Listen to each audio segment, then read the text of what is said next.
Pokemon. The starter Pokemon is Agumon. This video is purely for entertainment and does not infringe on copyrights or laws. The rights to the novel and image belong to the original author. We do not claim ownership. Don't like waiting and want to listen to this fanfic in full now? Subscribe to our Patreon, where you'll find the best fanfics. Chapter 1 Agumon. Sinnoh Region, Suai Town.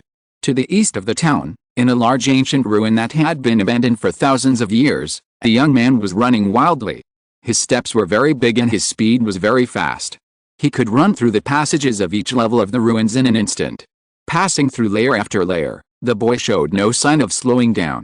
While running, he turned his head from time to time and shouted loudly behind him. Have you slept for thousands of years and lost your brain? Or have you been hungry for too long? You can't catch up after so long, and you are still guarding the ruins with such efficiency? Slowpoke can't help but give you a thumbs up. The loud voice quickly floated along the passage into the shadows behind him. But as time passed, the darkness was always quiet, without any movement. I've become immune to provocation after using it so much? The boy muttered, and then decided to change his method.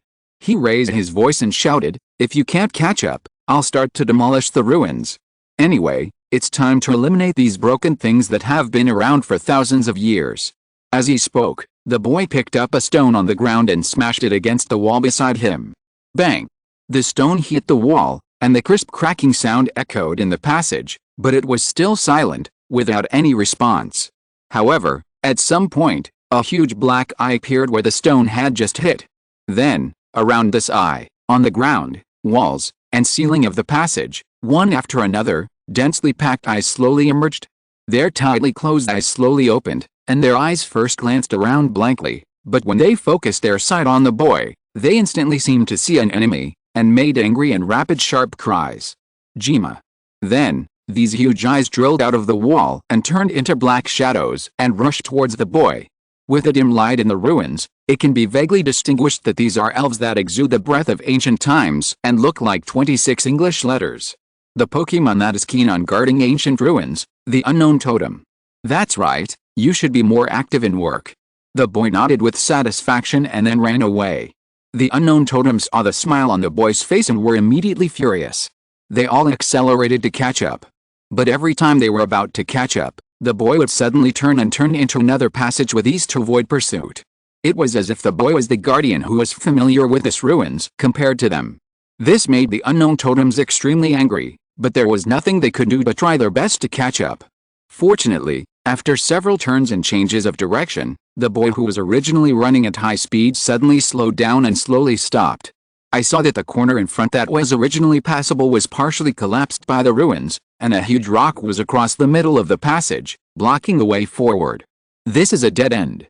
The unknown totems also noticed this scene, and they all shouted in gloating.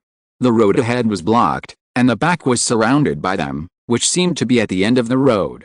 Then, the unknown totems quickly activated the only move they mastered, the power of awakening. Red, blue, green, purple. Energy balls of different colors and emitting powerful auras quickly gathered in front of them. The next second, the energy balls that filled the entire passage poured out towards the place where the boy stood.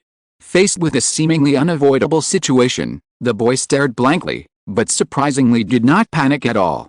After seeing that the attack was at a certain distance, he quickly bent down and rolled to the side, and skillfully hid in a gap on the wall next to him that could barely accommodate one person.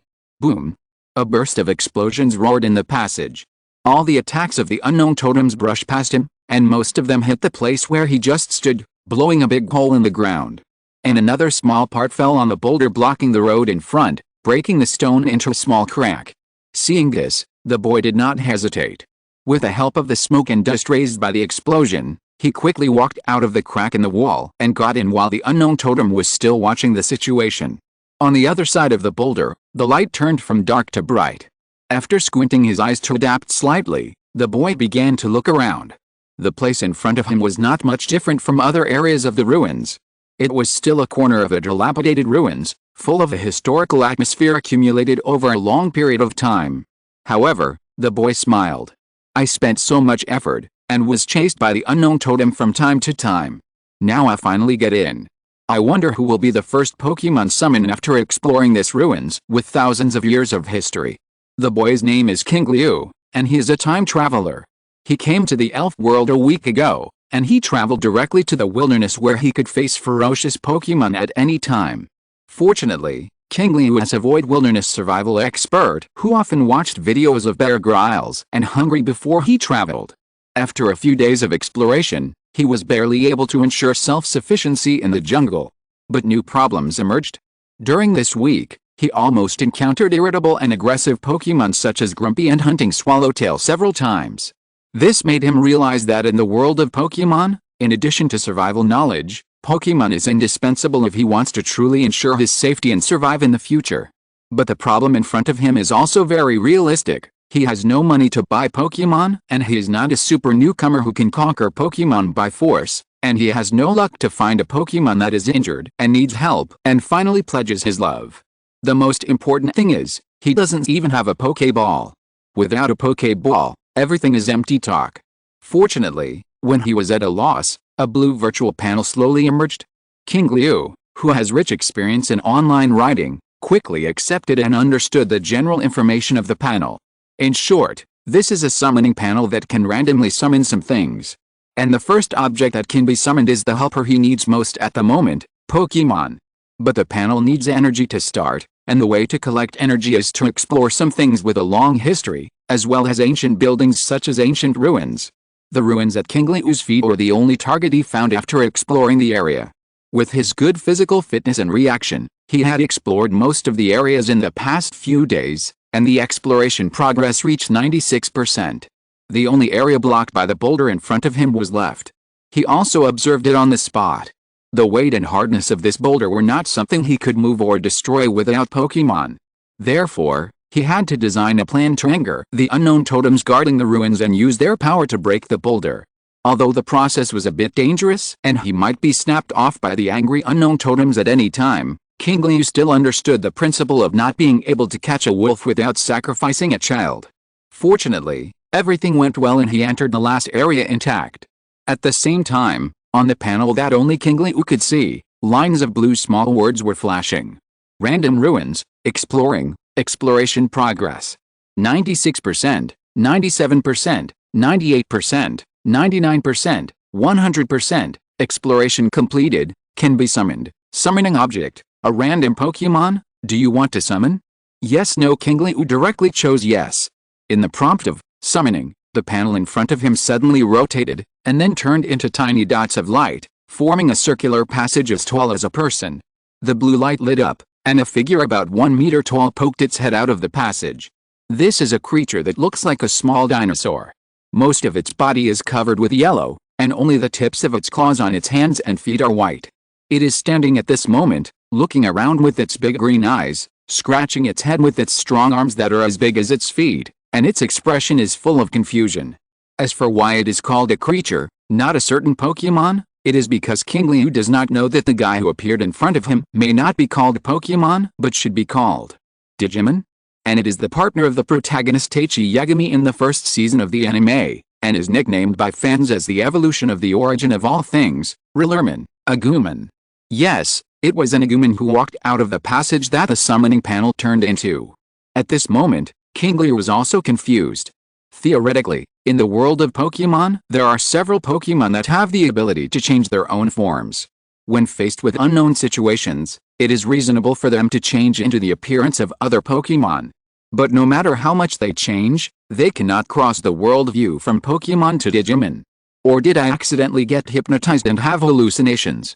If this is the case, all the problems with Agumon can be explained. Qingliu took a deep breath, urging himself to stay calm, and silently opened the panel.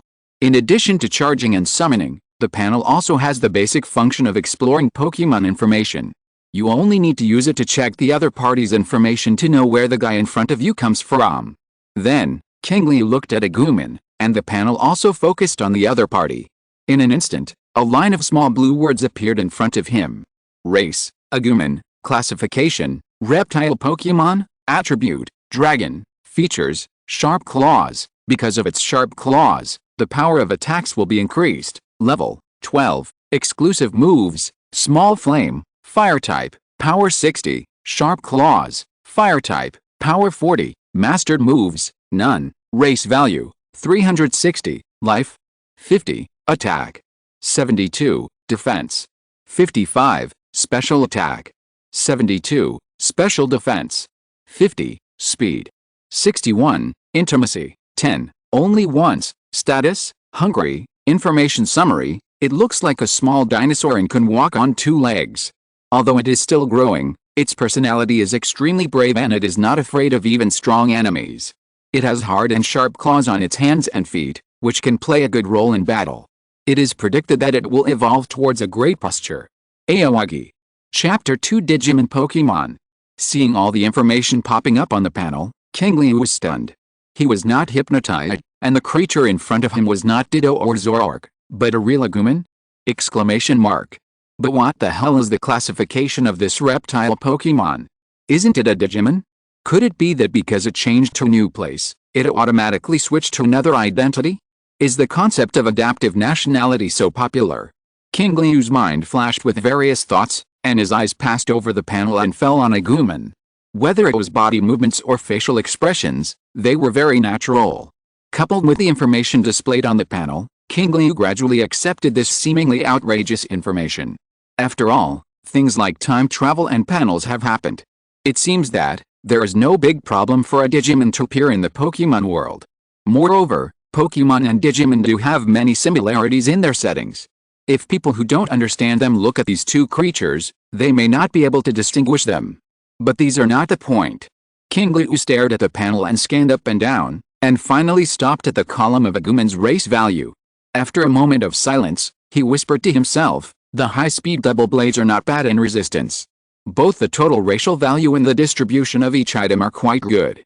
Whether it is the initial 3 Pokemon in each region, or the quasi-god with huge potential and a racial value comparable to that of legendary Pokemon, the racial value is only about 300 in the initial stage. But Agumon is now almost dozens of points higher than them, and the key is that these extra dozens of points are distributed very reasonably. What is this concept? You know, the higher the racial value, the higher the upper limit of the 6 major ability values of the Pokemon itself, namely health, attack, defense, special attack, special defense and speed. Under the same conditions, Pokemon with high racial values have an absolute innate advantage over Pokemon with low racial values, whether in potential or combat power. Now Agumon is in this advantage. And what it is stepping on are the 3 Pokemon and Quasi-God in their initial form, which are praised as having extremely high cultivation value.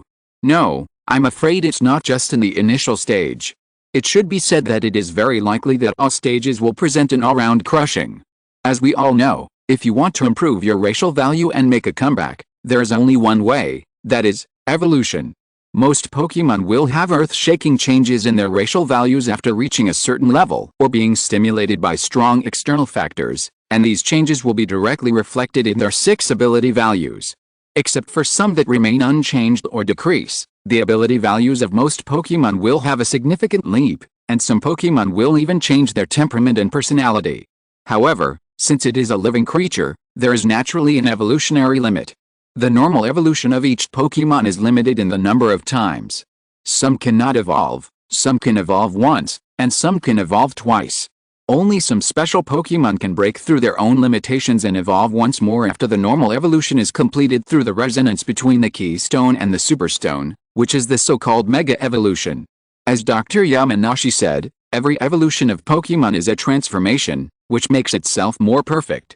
These Mega Pokemon that break through their own limiters and gradually become perfect will gain extremely powerful power. This power can loosen their fixed racial values after the normal evolution, and their combat power will soar, so that they can easily crush the opponents who were originally evenly matched before Mega Evolution. The best among them can even have the ability to confront the real ceiling-level beasts in the region head-on. The maximum number of evolutions of such gradually perfect Pokemon is 3. An Agumon can also evolve 3 times, and it will evolve 3 more times after it has evolved. It is now in the growth stage, and there will be 3 more forms in the future: mature stage, perfect form and ultimate form. Every time it evolves to a different period, the strength of Digimon will increase geometrically. Especially in the ultimate form, Qingliu personally feels that Agumon in this form is afraid that even those powerful quasi-god Pokemon that can undergo Mega Evolution are not its opponents. After all, it crushed in the initial form. Will it be surpassed after 3 evolutions of the same strength? Qingliu thinks it is impossible. Moreover, there is a more powerful form above the ultimate form of Battle Greymon, and that is the real limit of Agumon. If he really succeeds in reaching that point in the future, the only ones who can rival Agumon are probably the few Pokémon with extraordinary talents and those legendary Pokémon. Even thinking higher. In this way, it seems that Agumon from the Pokémon card is not unacceptable. It can even be said that he has found a treasure. Qingliu's gaze towards Agumon gradually became hot. Agumon, who was standing opposite, felt Qingliu's gaze and scratched his head in confusion and embarrassment. Finally, he couldn't help but speak first. Excuse me, why are you staring at me like this? Have we met before? No. Then, have you heard about me? Well, your appearance is already full of stories. Agumon frowned when he heard this, and his big green eyes turned back and forth, as if he was trying to recall something, but in the end he gave up and raised his claws to point to the place where the passage just appeared. Even though you said that, I still have no impression. But since you know me, please tell me where this is in the Digimon world. I have something urgent to do and I want to go back to Faru Island. This is not the Digimon world. Huh? Aowagi's words were obviously beyond Agumon's comprehension. After staring at Aowagi for a long time, he slowly said, I just noticed that you look different from all the Digimon I've seen. Could it be that you are a human? Are you a human? This tone of uncertainty mixed with questioning made Aowagi guess that this Agumon might not have seen a human before. After all, the characteristics of humans are too obvious. If it had seen one, even with Agumon's intelligence, it could easily distinguish it, but it asked itself. In this case, it is very likely that it has never seen Yagami Teichi. In other words, the Agumon in front of it is not the one in the anime. Aowagi felt a different feeling in his heart. He didn't know what a brand new, undeveloped first-hand Pokemon Digimon would become after his training. After asking a few more questions, Aowagi began to get to know Agumon better. Chapter 3 Food Friends Kill with One Hit. The process was brief and the questions were direct. Soon, Qingliu got all the details of Agumon out. It really didn't know any Yagami Teichi, nor did it know any chosen children. It was just an Agumon who also lived on the island of Falu. Before he summoned it, Agumon was catching fish by a stream. Facing the circular passage that suddenly appeared in front of him, Agumon walked directly into it with a curious and fearless mentality. When his eyes adapted to the strong light and saw things clearly, he saw the sky of the Pokemon world. The urgent matter it mentioned was that before passing through the passage, it found a small puddle by a stream, with several stranded fish. It was afraid that if it went back too late, the fish would die and tasted no longer fresh. Such behavior and way of thinking were indeed very Agumon. At the same time, Agumon also understood how he came here and what the world he was in was like through Qingliu's simple description. As for other things, it tried hard to listen, but it was really confused by the Pokemon, unique creatures and so on. Agumon scratched his head in embarrassment and said, I'm sorry, although I can understand every word you said, but I can't understand them all when they are combined. This was expected by Qingliu, and he waved his hand to indicate that it was okay. I should apologize. This is also the first time I use that thing. I didn't expect to bring you to this completely unfamiliar world. Originally, he just wanted to see what kind of Pokemon the panel could summon as his initial Pokemon, but he didn't expect the panel to directly summon Agumon across world views. The reason is that he caused this result. It was his fault. Agumon didn't care about it at all. He waved his big claws and said, it's okay. Anyway, I don't have any friends on Faru Island. It doesn't matter to me where I am. As long as I have food and I'm not hungry, I'm satisfied. Gulp. Halfway through his speech, Agumon's stomach suddenly rumbled. This made its originally firm tone suddenly become a little regretful. It's a pity for the few fish in the puddle. If I had known, I would have caught a few to fill my stomach before coming here. Ho ha ho ha. This unexpected but reasonable remark made Qingliu who couldn't help laughing. Although it was not the Agumon in the impression, this carefree and foodie personality was exactly the same. Is it a racial talent? Thinking of the hungry state of Agumon on the panel, Qingliu took out a few wild fruits the size of ping-pong balls collected on the road from his pocket and prepared them as lunch, and handed them over. Fish are not easy to find around here, but I will find a way to compensate you in the future. If you are hungry, just use these fruits for now. Looking at the fruits in front of him and the words that Qingliu heard in his ears, Agumon was silent for a long time, His eyes gradually moistened, and he sniffed several times before his eyes stopped wanting to pee. During the days when it lived alone on the island of Faru, it never had any friends or partners. If it wanted to fill its stomach, it had to find food and hunt by itself, even if it might encounter life-threatening dangers. It once took the initiative to share food with other Digimon, trying to gain their trust and become friends, but in the end, it either disappeared without a trace or turned its back on them the moment it got the food.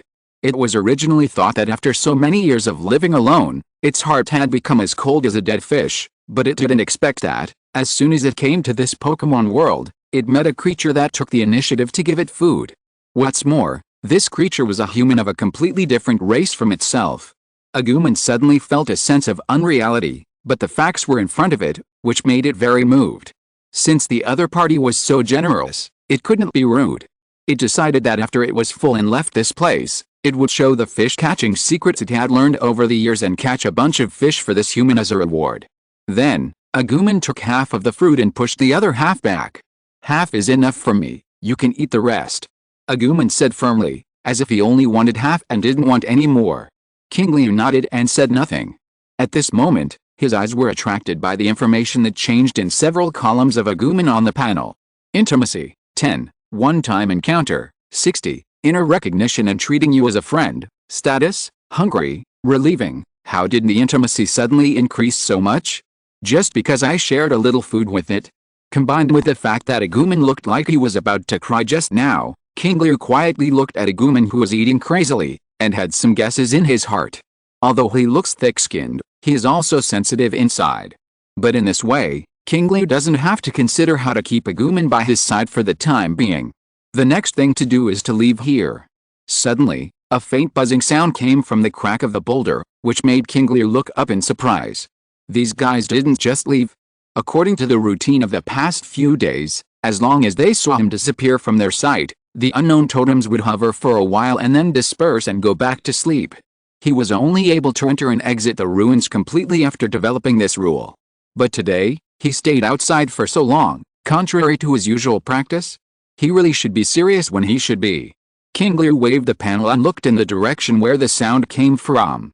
Agumon, who was eating fruit, saw Qingliu's action and glanced in the same direction while chewing. "I saw an unknown totem passing through the cracks in the rock and flew in from the other end of the ruins passage."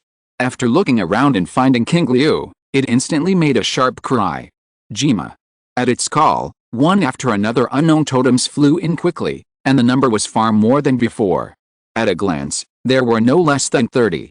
At this moment, they were staring at him with extremely angry eyes. Obviously, the awakening power they fired just now not only failed to deal with him as an intruder plus destroyer, but also allowed him to take the opportunity to run into this corner of the ruins, and even almost escaped right under his nose. This series of events has made their anger reach its peak, as if it is a matter of life and death today. Agumon, who was standing next to Qingliu, naturally felt the opponent's aggressiveness and the undisguised hostility. While chewing, it said, "Qingliu, is this the creature called Pokemon that you said looks very similar to me in this world?" "Yes. They don't look friendly. Not only unfriendly, to be more precise, they want to beat me to death here. That won't do. You are my friend, and I can't let my friend be bullied." Agumon swallowed all the remaining fruit in his hand in one gulp, burped and said, "Leave it to me. I'm very happy to say that, but the opponent's number is too large. A hero doesn't suffer a loss in front of him. Let's retreat first." Before Qingliu finished speaking, Agumon next to him raised his head fiercely, and a surging orange flame quickly condensed in his mouth. The next second, a ball of fire wrapped in blazing flames instantly spewed out of Agumon's mouth, passing a distance of more than 10 meters at an extremely fast speed, and flew towards more than 30 unknown totems. Bang! The sound of flames exploding was heard, and an unknown totem that had no time to react, smelling burned, fell directly from the air to the ground, losing its ability to fight. With just one strike, an unknown totem was killed instantly. Chapter 4 Agumon vs. Unknown Totem. Is this small flame? Seeing Agumon using the familiar attack method in his memory and the only two moves recorded in the exclusive moves on the panel, Qingliu's facial expression gradually twisted together. When Agumon rushed forward just now, he was still a little worried about accidents, but one move killed an unknown totem in seconds. Isn't the power of this exclusive move a bit too strong? And Agumon saw that the attack was effective, and he didn't have any intention of stopping.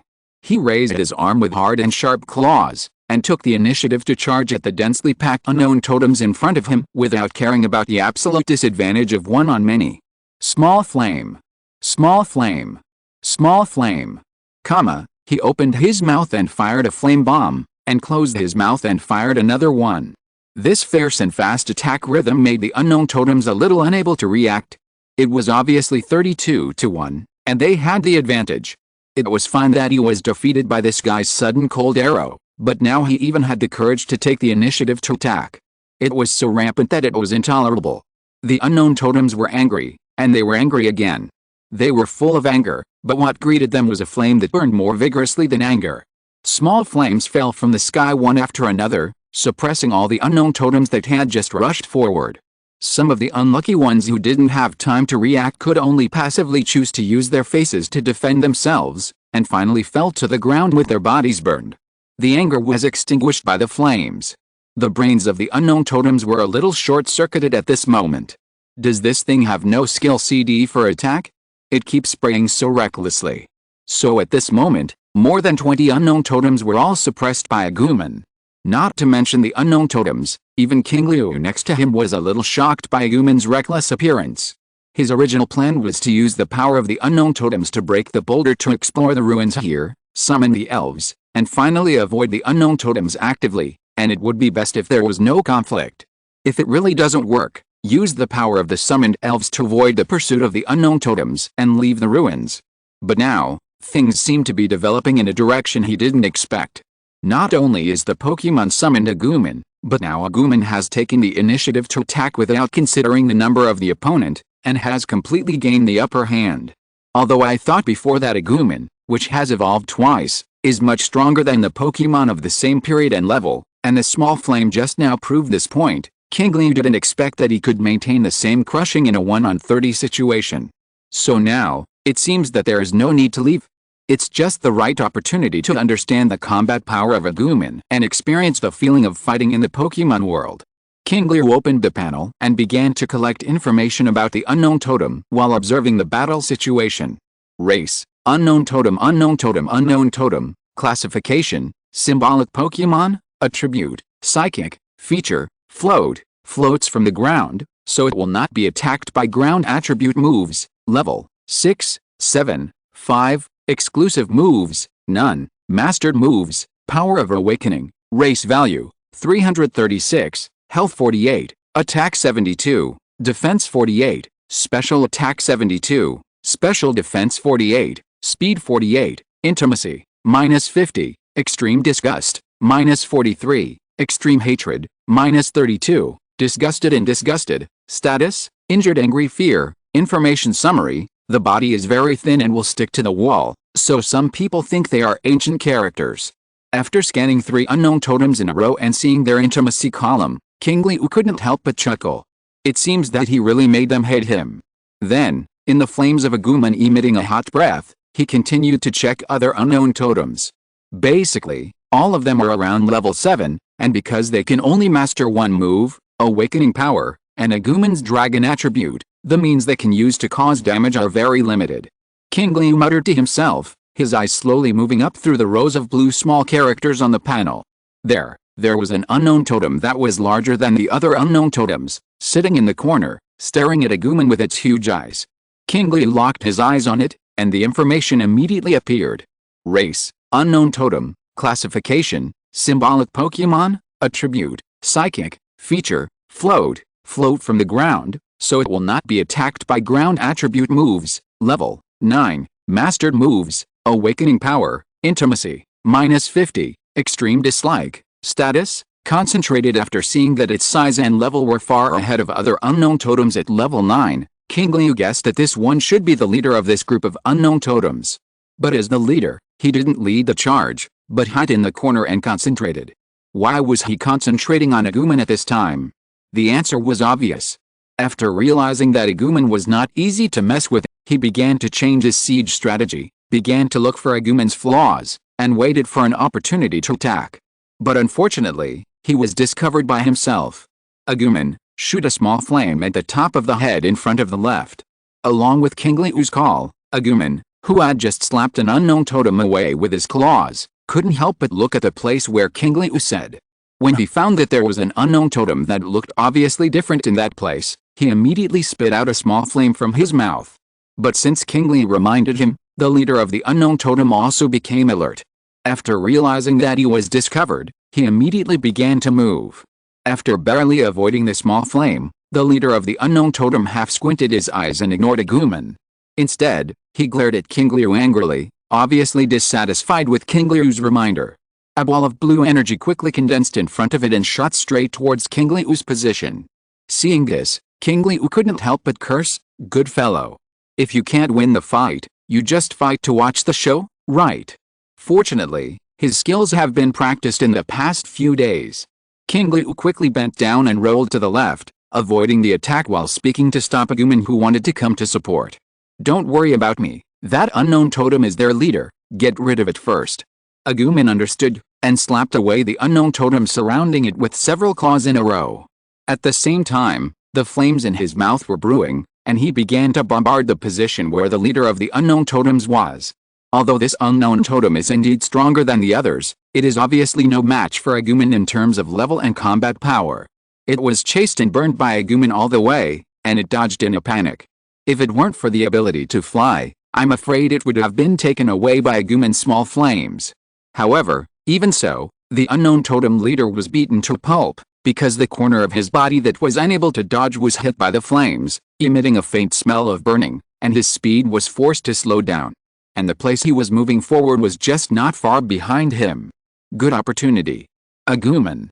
Qingliu, who had been watching the battle closely, saw this scene and immediately shouted at Agumon, while spreading his legs, taking a small lunge, and crossing his fingers on his knees. Agumon quickly understood what he meant and ran towards Qingliu quickly. When he ran to a distance of 2 or 3 meters from Qingliu, he jumped instantly and landed accurately on his crossed palms. "Get up!" Qingliu shouted loudly, and pulled his palms up to the top of his head with all his strength. With the help of Qingliu's palms and knees as pedals, and the power of Qingliu's palms, Agumon jumped up and went straight to the unknown totem leader flying above his head. At the same time, an orange light condensed on Agumon's claws. The second, exclusive move, Sharp Claws. Chapter 5 Crushing. Throughout the battle, Agumon's small flame almost killed one kid at a time, and no unknown totem could withstand a single shot. Even if the level 9 unknown totem leader was only hide a little, it was very painful. Whether in memory or in actual performance, small flame should be Agumon's best and most powerful move. In this way, Sharp Claws, which is also one of Agumon's exclusive moves like Small Flame, is probably not as powerful as Small Flame. But that was in the past, and the situation is different now. Because after coming to this world, theoretically speaking, Agumon is no longer a Digimon, but a serious Pokémon. Compared with Digimon, what are the obvious characteristics of Pokémon? Characteristics. This is a special ability that every Pokémon has, which has a specific effect in combat and non-combat environments. Agumon's current characteristic is Sharp Claws, which is similar to the characteristics of the Iron Fist and Strong Jaws in the Pokémon world. That is, when using claws to attack, the power of the move will be significantly improved. This increases accurate to the specific number, which is 50%. And the Sharp Claws, you can tell what part it is just by the name. In other words, when Agumon uses a move that requires claws to launch, the power will increase by 50%. With this 50% increase, the power of Agumon's Sharp Claws is at least equal to that of the Small Flame, if not more. I just don't know what the actual effect will be like. Qingliu stood diagonally behind Agumon, looking forward to it silently in his heart.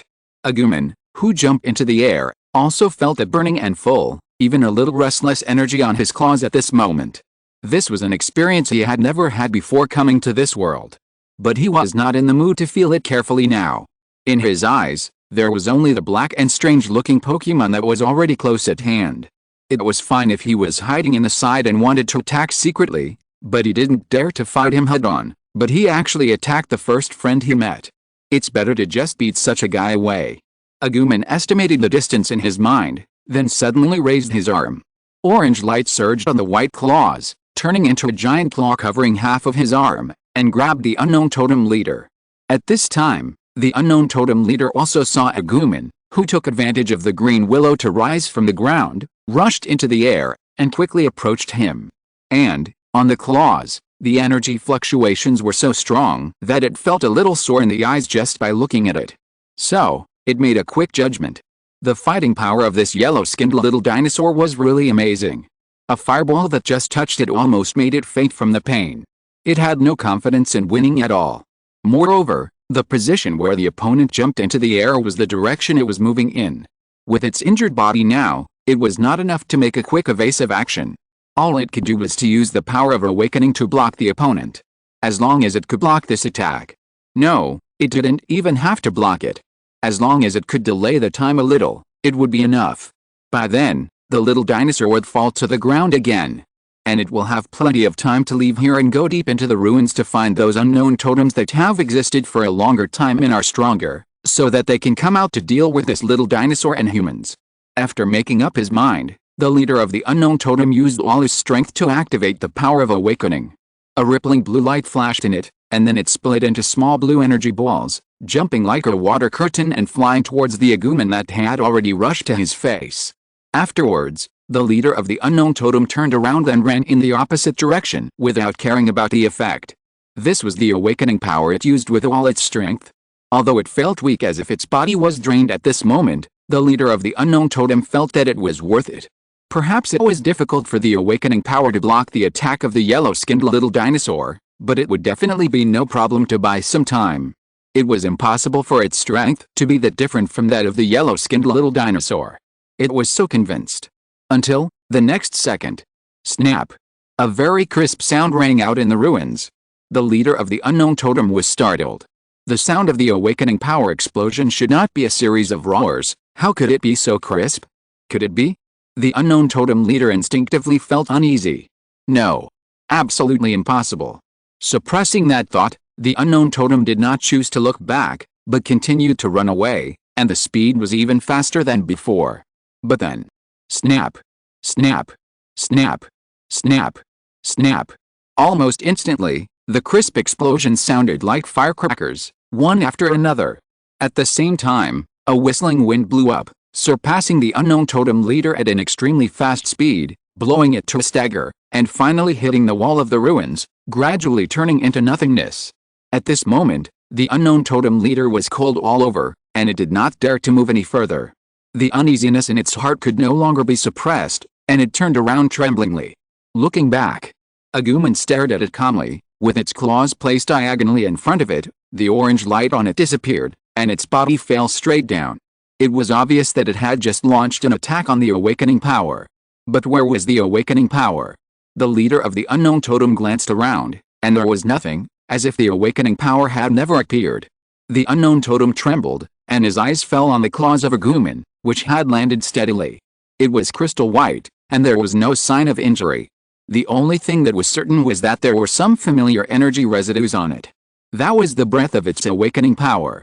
The leader of the unknown totem found it hard to accept the brief information. It knew that the opponent was stronger than it, but its full-strength attack was easily defeated by the opponent in an instant, and it couldn't even delay for a few seconds. It was just a one-time firework, and it was declared over just after it started to bloom. It couldn't accept it. But the facts were in front of it, and it had no choice but to believe it, so it collapsed even more.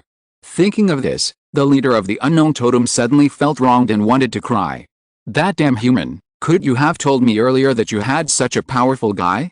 They had to harass us every now and then, and finally even tricked us all into this corner and beat us up. We just wanted to guard the ruins, so who did we offend? The leader of the unknown totem became more and more angry and aggrieved, and finally gave up resistance and burst into tears.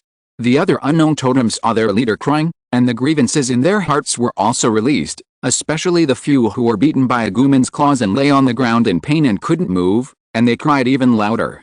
After a while, there were only crying and tears in the whole area. Such a scene confused Agumon, who was about to kill the leader of the unknown totem with a small flame. He scratched his head blankly and looked at Qingliu inquiringly. Qingliu was also a little surprised by this. What does it mean to cry when you can't beat them? But on second thought, if you put yourself in the corner of the unknown totem and think about this matter, it seems that you were indeed annoying before, and now Agumon is beating them up. It is indeed quite bullying. Chapter 6 History of Relics and Statues. Forget it, let them go, let's go now. Huh? Just let it go? Agumon asked. Well, after all, we broke into their territory, and now our goal has been achieved, there is no need to waste time here. Since Qingliu said so, Agumon naturally had no objection. After that, Qingliu walked towards the gap between the boulders. While walking, he looked back at the unknown totems above his head. They were still crying, and there was no sign of stopping. It can be seen that this was not acting, but really wronged. Qingliu looked for a while, and finally sighed helplessly, took out the fruit that Agumon had left for him from his pocket, and placed it at their feet. Then he walked out of the ruins with Agumon. Feeling the fresh air outside the ruins and the refreshing wind blowing through his body, Qingliu couldn't help but take a long breath. This place looks so spectacular. Agumon stood at the edge of the ruins, looking around and sighed. In the distance was a lush green forest that stretched as far as the eye could see, and in the near distance was a square clearing that stood completely above the ground. The huge ancient ruins were located in the middle of the clearing, dividing it into 4 equal areas. The overall look was very much like an ancient fortress and its surrounding territorial gardens, quite spectacular. However, what surprised Agumon the most was the 2 very tall statues standing at the entrance of the ruins at their feet. On the left was a creature with 4 legs on the ground, with a slender neck and tail, a fish scale-like spike structure on the back, and a huge breastplate on the chest, with a diamond inlaid in the middle of the breastplate. The one on the right was supported by 2 feet, standing up like a human. It also had a long tail, a disc-shaped shoulder armor on each shoulder, and a huge spiked crown on its head that was connected to the wings behind it. Aowagi, are the prototypes of these 2 statues also Pokemon? They look so oppressive. Aowagi nodded. Yes, they are Pokemon that have existed for a very long time, or rather, compared to Pokemon, they should be called legendary Pokemon. They are even older than the existence of this continent, and many humans have followed them. Hearing the word legendary, Agumon widened his eyes, and it was obvious that he also understood the meaning. But, since they are so powerful, what are their statues placed here for? Of course, to protect this relic. So powerful and still need to be a guard. Agumon was obviously shocked. Aowagi slowly glanced at the statue and began to explain, don't underestimate this relic. It has a history of at least 2,000 years. It has been preserved for so long without any signs of collapse. This itself can prove how high its status was in ancient times. It is normal to use some powerful legendary Pokemon to guard it. Well, it's a pity that it was built so well, but no one lives there, and only those dark and unpleasant Pokemon are left. After hearing Qingliu's words, Agumon couldn't help but sigh. Qingliu shook his head and said nothing more. Perhaps a relic that has been able to stand firm for 2,000 years is now deserted. It sounds a bit desolate, but Qingliu knows that this place was most likely not a place where humans lived in ancient times, but a place for sacrifice and storage. Who are they worshipping? Qingliu looked at the 2 huge stone statues. It was the 2,000 years of ancient Sinnoh, which is what the Washike region believed in. The god of creation, Arceus, the great lord of Sinnoh, created Dialga, who controls time, and Palkia, who controls space. The ancient Sinnoh people prayed and blessed them here, hoping to be blessed by them. As for what is stored here, Qingliu took a deep look at the ruins behind him. During his week of exploration, he has basically confirmed some hidden secret rooms and secret compartments inside the ruins, as well as where the things are stored, but he did not do it on his own. Because they are all very valuable, and even enough to change the entire region, and even affect the entire world. The first one is the fragment of the lost stone tablet of Arceus. The second one is the key to find Arceus's creation of Dialga, Palkia, and Giratina, and to summon them, the gun key. This is also the fundamental reason why he decided to stop and leave with Agumon. Because of the existence of these 2 things, Qingliu concluded that there is definitely more than just the 32 unknown totems of less than level 10 in this ruins.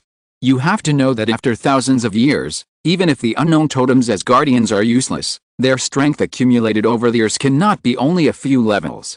In the depths of the ruins, on those walls full of ancient murals and ancient texts, there are definitely those unknown totems with deep strength and who have survived for thousands of years. They are the real guardians of this ruins. Maybe there will be no problem with minor fights at ordinary times, but if they wake up for some reason, things may be serious. He and Agumon don't have the strength to fight them now, nor is there any need.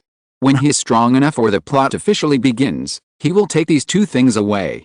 After all, the qualitative improvement brought by the stone slab is really great. But, what timeline is it now? Thinking of this, Qingliu fell into brief contemplation. After being a wild man in the wild for a week, he has no time and no way to determine what time it is now. The only thing that can be confirmed is that the Galaxy team has not sent anyone to take away the things in the ruins, which means that the Synod chapter in his impression has not yet begun. We have to go to the nearby town to confirm, but we have to fill our stomachs before that. After eating only wild fruits for several days in a row, although he is not very hungry, his stomach urgently needs some other food to neutralize it. Now that he has completed the exploration of the ruins and successfully summoned the Pokemon Agumon, with its combat power, he can be said to have the confidence to search for meat in the wild. Agumon, let's go find some food first, and then see if there are any towns nearby to ask about the situation. Great. Upon hearing about finding food, Agumon immediately became very alert. He followed the stone stairs in the corner, went down the open space, and walked into the depths of the dense forest. Chapter 7 The Lost Upgrade. Passing by big trees and bushes, Qingliu and Agumon shuttled through the green ocean. Occasionally, they would encounter a few green caterpillars shivering together at their feet, or Pidgeots that flew up in a hurry because of the disturbance they passed by. Agumon looked at them back and forth with great curiosity. Pidgeot, Pidgeot, and the one hiding in the corner is Muker. These bird Pokemon are a little smaller than Pidgeot. I wonder if they will suddenly become larger after evolving. Agumon followed and muttered to himself. It had never seen any Pokemon in this world except the unknown totem it had just defeated. Everything was very strange to it, but this aroused its interest. From the beginning to now, it has been constantly looking and asking questions. This studious attitude once made Qingliu feel that the one in front of him was not the real Agumon, but Professor Agumon who accidentally lost his doctoral hat and doctoral stick. However, if it was really Professor Agumon, they should not have gotten lost. Yes, Qingliu and Agumon were lost. Because they had to go out of the ruins and go to the nearest town to the ruins, Suai Town. Qingliu left the familiar area for the first time after crossing and began to travel a long distance. In addition, there was no compass, map or other things to help, and they got lost in the complex forest after only walking for half a day. Even if there was a Pokemon guide, it wouldn't be this bad. Qingliu sighed helplessly and looked up at the top of his head where the sun couldn't shine in. Because the trees were too tall and the branches and leaves were too lush, there was no sunlight in the entire forest except for the occasional rays. But fortunately, after maintaining this speed for a while, they finally found a clearing in the dense forest where the branches and leaves were slightly sparse and the sun could shine in. At this point, there was only a crude way. Picking up a thin, straight dead branch from the ground, Qingliu came to the area that looked very empty and squatted slowly. Insert the dead branch in the middle where the sun can shine, put a stone at the tip of the shadow, then sit on the ground and wait quietly. On the other side, Agumon, who had finished collecting folk songs, came over, looked at the dead branch on the ground, and then looked at Qingliu, wondering, "What are you doing?" "Identify the direction." "Is that all?" "It takes more than 10 minutes.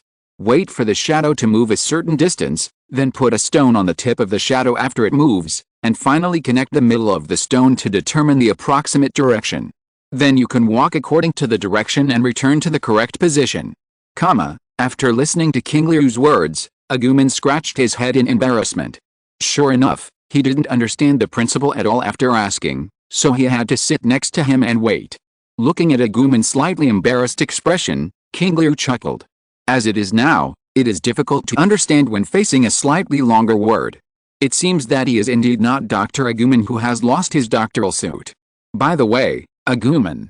Qingliu suddenly thought of something and asked, after coming out of the ruins, "Do you feel that your strength, speed, or the power of your moves have become stronger?" Hearing this, Agumon frowned and raised his hands, waving them in the air a few times.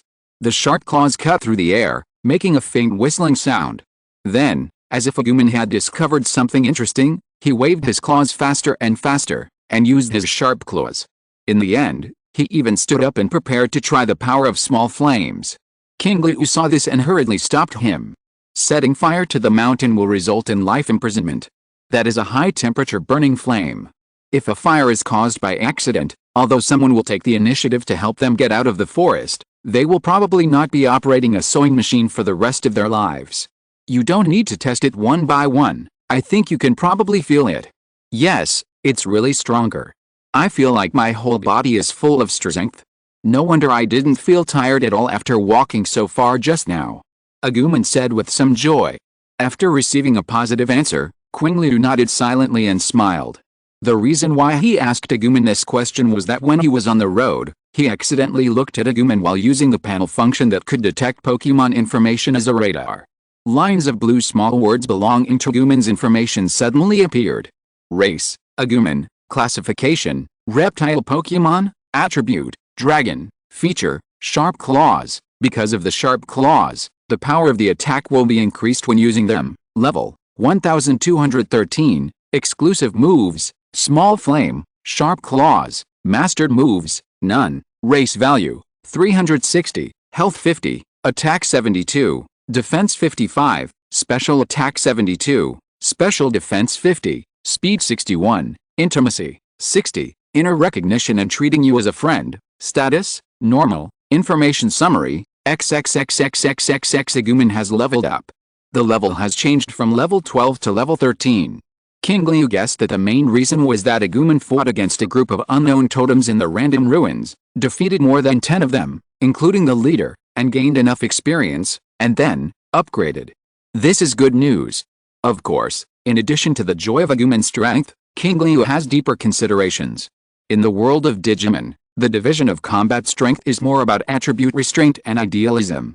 The protagonists tend to fight the opponent with the same level of form and number. If they can't beat them, they will use attribute restraint. Digimon that are not the protagonists usually want to improve their combat power in the simplest way. After beating the opponent to the near-death state through fighting, it will be transformed into data and then absorbed. In this way, the total data from evolution from 1 to 2 is achieved through a little accumulation, and finally evolution is achieved. Such a level concept and specific combat power are very vague. It is impossible to quickly distinguish who has a stronger combat power on paper and who has improved more through training and fighting in the same state. It is completely black. But in the world of Pokemon, there is a clear level concept. Whether it is possible to learn new moves at a certain level, or to evolve at a certain level, there are very clear levels. Agumon has now come to the Pokemon world, from a Digimon to Pokemon. Logically, his combat power will increase with a level. Agumon just proved that this is indeed the case. After all, the Pokemon's dying state will not be transformed into data, and Agumon can't absorb it at all. If Agumon can't improve his level and strength through training and fighting, won't he be trapped in the growth stage for his whole life? But Qingliu immediately thought of another question. Since Agumon has completely met the settings of Pokemon, does it only need to reach a certain level to evolve automatically? Or does it need the assistance of the divine plan, badges, etc.? If it is really necessary, where can I find such a specialty of the digital world? Agumon has successfully transformed into Pokemon, so I must not drag it down and fail to transform into a chosen handsome guy. Finally, Qingliu set his eyes on the panel in front of him. If you're listening to this novel on a channel other than Fanfic World, it means they downloaded and uploaded it without effort. We cordially invite you to visit our channel, Mundo Fanfic Novelis. There you'll find the original version of this story and you can explore many other novels of various genres. We're waiting for you to immerse yourself in a world of incredible novels. Chapter 8, Target Route for a Rainy Day. The function of the panel is to summon something, and in the world of Pokemon, a Digimon has already been summoned in an alternative way. Does that mean it is also possible to summon other things in the digital world? For example, the Divine Plan badge or something. At this moment, Qingliu suddenly missed those systems for artificial dialogue in the novels of his previous life that he despised. If he had any questions, he could just ask directly, without having to figure it out slowly by himself. Sure enough, there is no harm without comparison. But now he has no other choice but to take it one step at a time. It would be best if Agumon could evolve smoothly naturally after reaching the level. If that doesn't work, we can only make preparations for both situations, like exploring the random ruins before, and explore some ancient buildings to try the summoning function of the panel. While thinking, Qingliu adjusted the direction of his sight. Now he had to find the direction to the town first, find food to replenish his energy on the way, and collect some useful information after arriving in the town to determine the time point where he was. It would be best if he could have a map to help him confirm the location of ancient buildings and ancient ruins in the Sinnoh region, and finally set out on the journey. If you don't go far in the Pokemon world, you might as well not come. And only after a real travel experience can you grow quickly and have the power to protect yourself. After all, even in a semi-utopian world like Pokemon, there are villains. Pokemon poachers who illegally sell Pokemon, armed gangs that snatch other people's Pokemon, these things living in the dark side cannot be eliminated. Agumon is so rare, even the only one in the world, maybe it will be targeted by those illegal elements at any time, and then there will inevitably be a fierce battle, and it will not work if he and Agumon don't have the ability to protect themselves. But these are just minor diseases after all, and they can't affect the overall situation.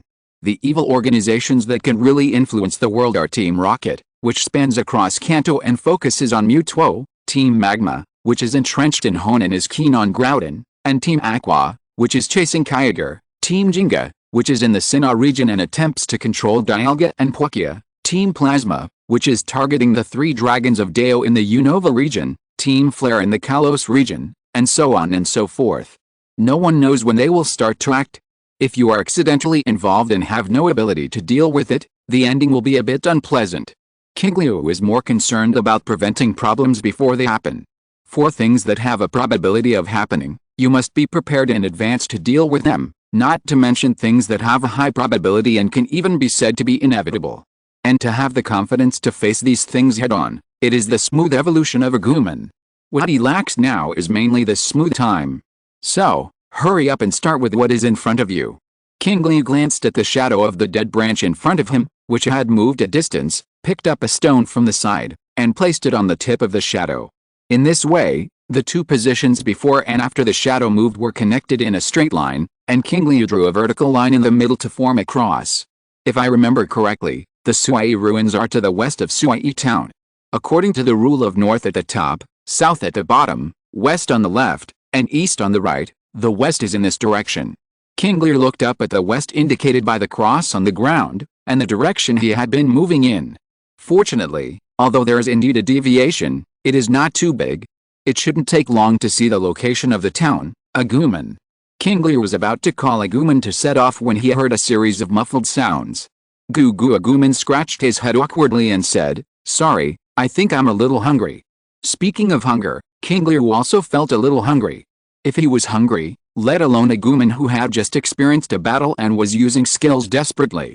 Qingliu raised his head and kept looking around. In this lush green forest, it is obviously unreasonable to have such an open space under your feet where the sunlight can shine in, but it did happen. This means that either there is something wrong with this piece of land, or something has absorbed the nutrients nearby. The former is unlikely to happen. When Qingliu inserted the dead branches just now, the soil that was turned up was not different from other places. Then, there is only the latter possibility. Found it. Qingliu saw a completely different tree in the corner at the edge of the clearing. Its body was slightly smaller than other big trees, but it did not look malnourished because of lack of sunlight. Instead, it was full of fruits. Those were blue fruits with only a little green on the fruit stalk. If you look closely, you can see some granular grooves on the outer skin of the fruit. One of the most classic tree fruits, the orange fruit. This kind of tree fruit is very popular in the circle of trainers. Agumon, go pick a few and try. Hearing Qingliu say this, Agumon ran over immediately. Then he started to run, put his arms together and leaned against the fruit tree. Bang! There was a dull sound. The huge force shook the orange fruit tree, and several ripe orange fruits were knocked to the ground. Agumon picked up a few and held them to his chest, ran back quickly, and handed over one of the orange fruits that looked round and plump. Here. Even if you are hungry, give it to yourself first. Feeling Agumon's concern, Aoki smiled and refused. This kind of fruit is for Pokemon. Human teeth can't bite its peel. You eat it first. When you are full, we will find something I can eat. Hearing Aoki's words, Agumon frowned, took one to his mouth and bit it hard. The fruit's peel was instantly broken by the sharp teeth, and it lasted less than a second before it was completely bitten open. Ha, this is a bit embarrassing. Aoki saw that he was directly exposed, smiled awkwardly, picked up a fruit, put it in his mouth and started eating. Don't look at me, one is enough for me, You can eat it and see if there is any effect. Normally, after eating the orange fruit, your physical strength will be restored a lot. Agumon no longer hesitated, opened his mouth wide and chewed the orange fruit in his mouth quickly. Soon, a unique fragrance of ripe fruit surged into his mouth, and before he had time to savor it carefully, the sweetness turned into a light astringency. The astringency and the fragrance collided, and instantly turned into a sweet juice that burst out in his mouth, throat and stomach. The most important thing is that he can feel that the sweet juice is nourishing his body, and the hunger is disappearing quickly. Delicious. And my stomach is really not hungry anymore, Agumon said while eating. Later, he disliked eating too slowly, and simply threw all the orange fruits in his hand into his mouth in a few seconds, and finished them off after chewing quickly, but his expression did not show any sign of being full. If you want to eat, pick them. There are still so many anyway, but this time we will try to get as many as possible. We will take away everything we can. In addition to eating on the road, we can also sell them when the time comes. Orange fruit is a good quality and cheap product, so the demand in the market is definitely not small, not to mention the big and plump ones on this tree. When I get to Sui Town, I will find a place to sell them for some money. When you are away from home, money is definitely a necessity, especially when you have to travel later, so any money you can earn now is a good thing. Chapter 9 Magikarp. In addition, you have to buy a Poké Ball first. Because Agumon is special, it is best not to take it to town with a complex human settlement before you have enough strength. Only staying in the Poké Ball is the safest. And buying a Poké Ball also costs money. Watching Agumon start to pick fruits, Qingliu got up and began to look for suitable trees around. There are too many orange fruits, and there is no backpack, so you can only find some softer barks to make a simple backpack yourself. Amidst the dull sound of hitting the tree, Agumon knocked down all the fruits that were ripe and showed signs of loosening. Qingliu also found a tree with relatively soft bark, and asked Agumon to peel off a large piece of it. After a simple operation, let it control the temperature of the small flame, bake the edge of the bark to the extent that it is soft and can be glued, and finally use Agumon's claws to poke 4 holes near the 4 corners and tie a woven straw or rope as a shoulder strap. After waiting for natural cooling, a simple bark backpack is done. Except for the 2 in Agumon's hand, there are a total of 50 orange fruits. If you can sell them all, it should be enough to buy a Poké Ball and some necessities.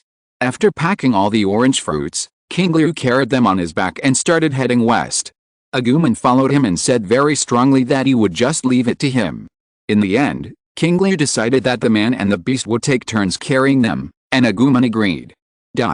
Just like when he left the ruins, he could vaguely see some sunlight through the leaves while walking through the forest.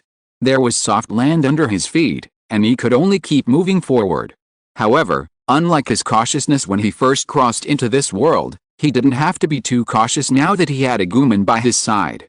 Some weaker wild Pokémon living in the forest would actively choose to avoid Agumon when they saw him and felt the aura that he was not easy to mess with. This saved them a lot of time. As for some powerful high-level Pokémon, Qingliu, who had been searching the surroundings with a panel, would observe them in advance and then actively bypass them. After walking for most of the afternoon at this efficient speed, they finally saw a very vague human building in the distance by a river. Qingliu let out a long breath, looked around, and sat down on a stone next to him. Agumon, put down your backpack, we'll rest here tonight. Agumon, who was carrying a bark backpack, was stunned when he heard this. We've already seen the town, why don't we rush there before it gets dark? Qingliu shook his head and said, even if we speed up, it will definitely be dark when we reach the town, and we may not be able to find a place to live. Moreover, there are many nocturnal Pokémon at night. If we encounter difficult Pokémon when we are very tired, it will be dangerous. Okay. Agumon nodded and gently put the backpack aside. Since Qingliu has an idea, it can just do it. Along the way, Qingliu has done many things beyond its cognition, and the key is that it is correct every time. This made Agumon feel that since he was not good at thinking, he might as well leave it to people like Qingliu who are smart, and he would just be responsible for fighting. In Qingliu's words, this is reasonable division of labor, perfect match. Just when Agumon was deeply impressed by his own intelligence, a somewhat dull voice sounded by the river not far away. Agumon's expression suddenly became serious. This voice was too familiar to him. It must be a big guy. After catching and eating fish for so many years, he was well versed in the ways of fish.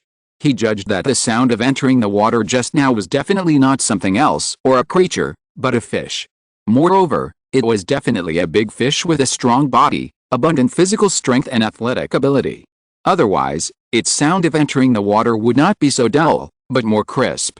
This immediately reminded Agumon of his determination to catch fish to repay Qingliu when he distributed food to him in the ruins of randomness.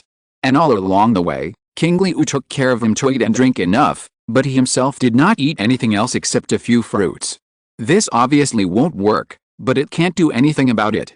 After all, there aren't many skills it can show off in the forest, and it's lucky that it didn't get lost. But now, the chance to repay has come. Agumon carefully put away the backpack full of orange fruits, then took a step and rushed to the river. "Agumon, what are you doing?" Qingliu asked when he saw Agumon suddenly acting a little abnormal. "I'm going to catch fish, wait for me." Agumon didn't even turn his head, but just opened his mouth and responded loudly. "Catch fish?" Qingliu frowned and looked at the river that was right in front of Agumon, which was across the edge of the forest.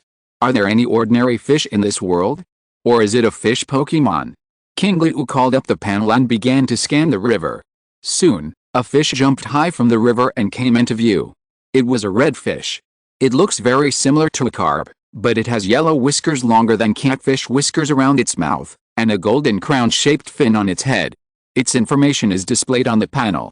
Race, Magikarp, classification, fish Pokemon, attribute, water, features, swims freely, speed increases when it rains, level 5, exclusive moves, none, mastered moves, water splash, race stats, 200, horsepower 20, attack 10, defense 55, special attack 15, special defense 20, speed 80, intimacy, 0, I don't know you, I'm not familiar with you, status, healthy, information summary, it has almost no strength and speed, and has nothing to do with its fertility.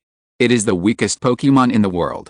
It is said that in the very distant ancient times, Magikarp was still very powerful, but it is unknown when they gradually became extremely weak. However, thanks to their high energy and love of jumping, they actively or passively act as shields, allowing more Pokemon to survive longer. It turned out to be Magikarp. Seeing it was it, Qingliu was not surprised. As a representative of fertility, there are traces of Magikarp activities in all known areas. Anyway, as long as there is water, it can jump around. But this thing is not good to eat. Whether to eat Pokemon is another matter. In Qingliu's impression of the Pokemon anime, more than one person said that Magikarp's meat is very unpalatable, and the whole body is almost all bones, with not much meat, and there is no place to put your mouth. In other words, it's useless to catch it. Thinking of this, Qingliu prepared to call Agumon back. But before he could open his mouth, he saw Agumon facing the river and directly opened his mouth to shoot a small flame. The first shot was not over yet, and it was followed by the second, third, and fourth shots, one after another. Chapter 10 Grilled Fish and Grilled Fish. Small flames rushed towards the river one after another. The high-temperature burning flames fell into the cold river water.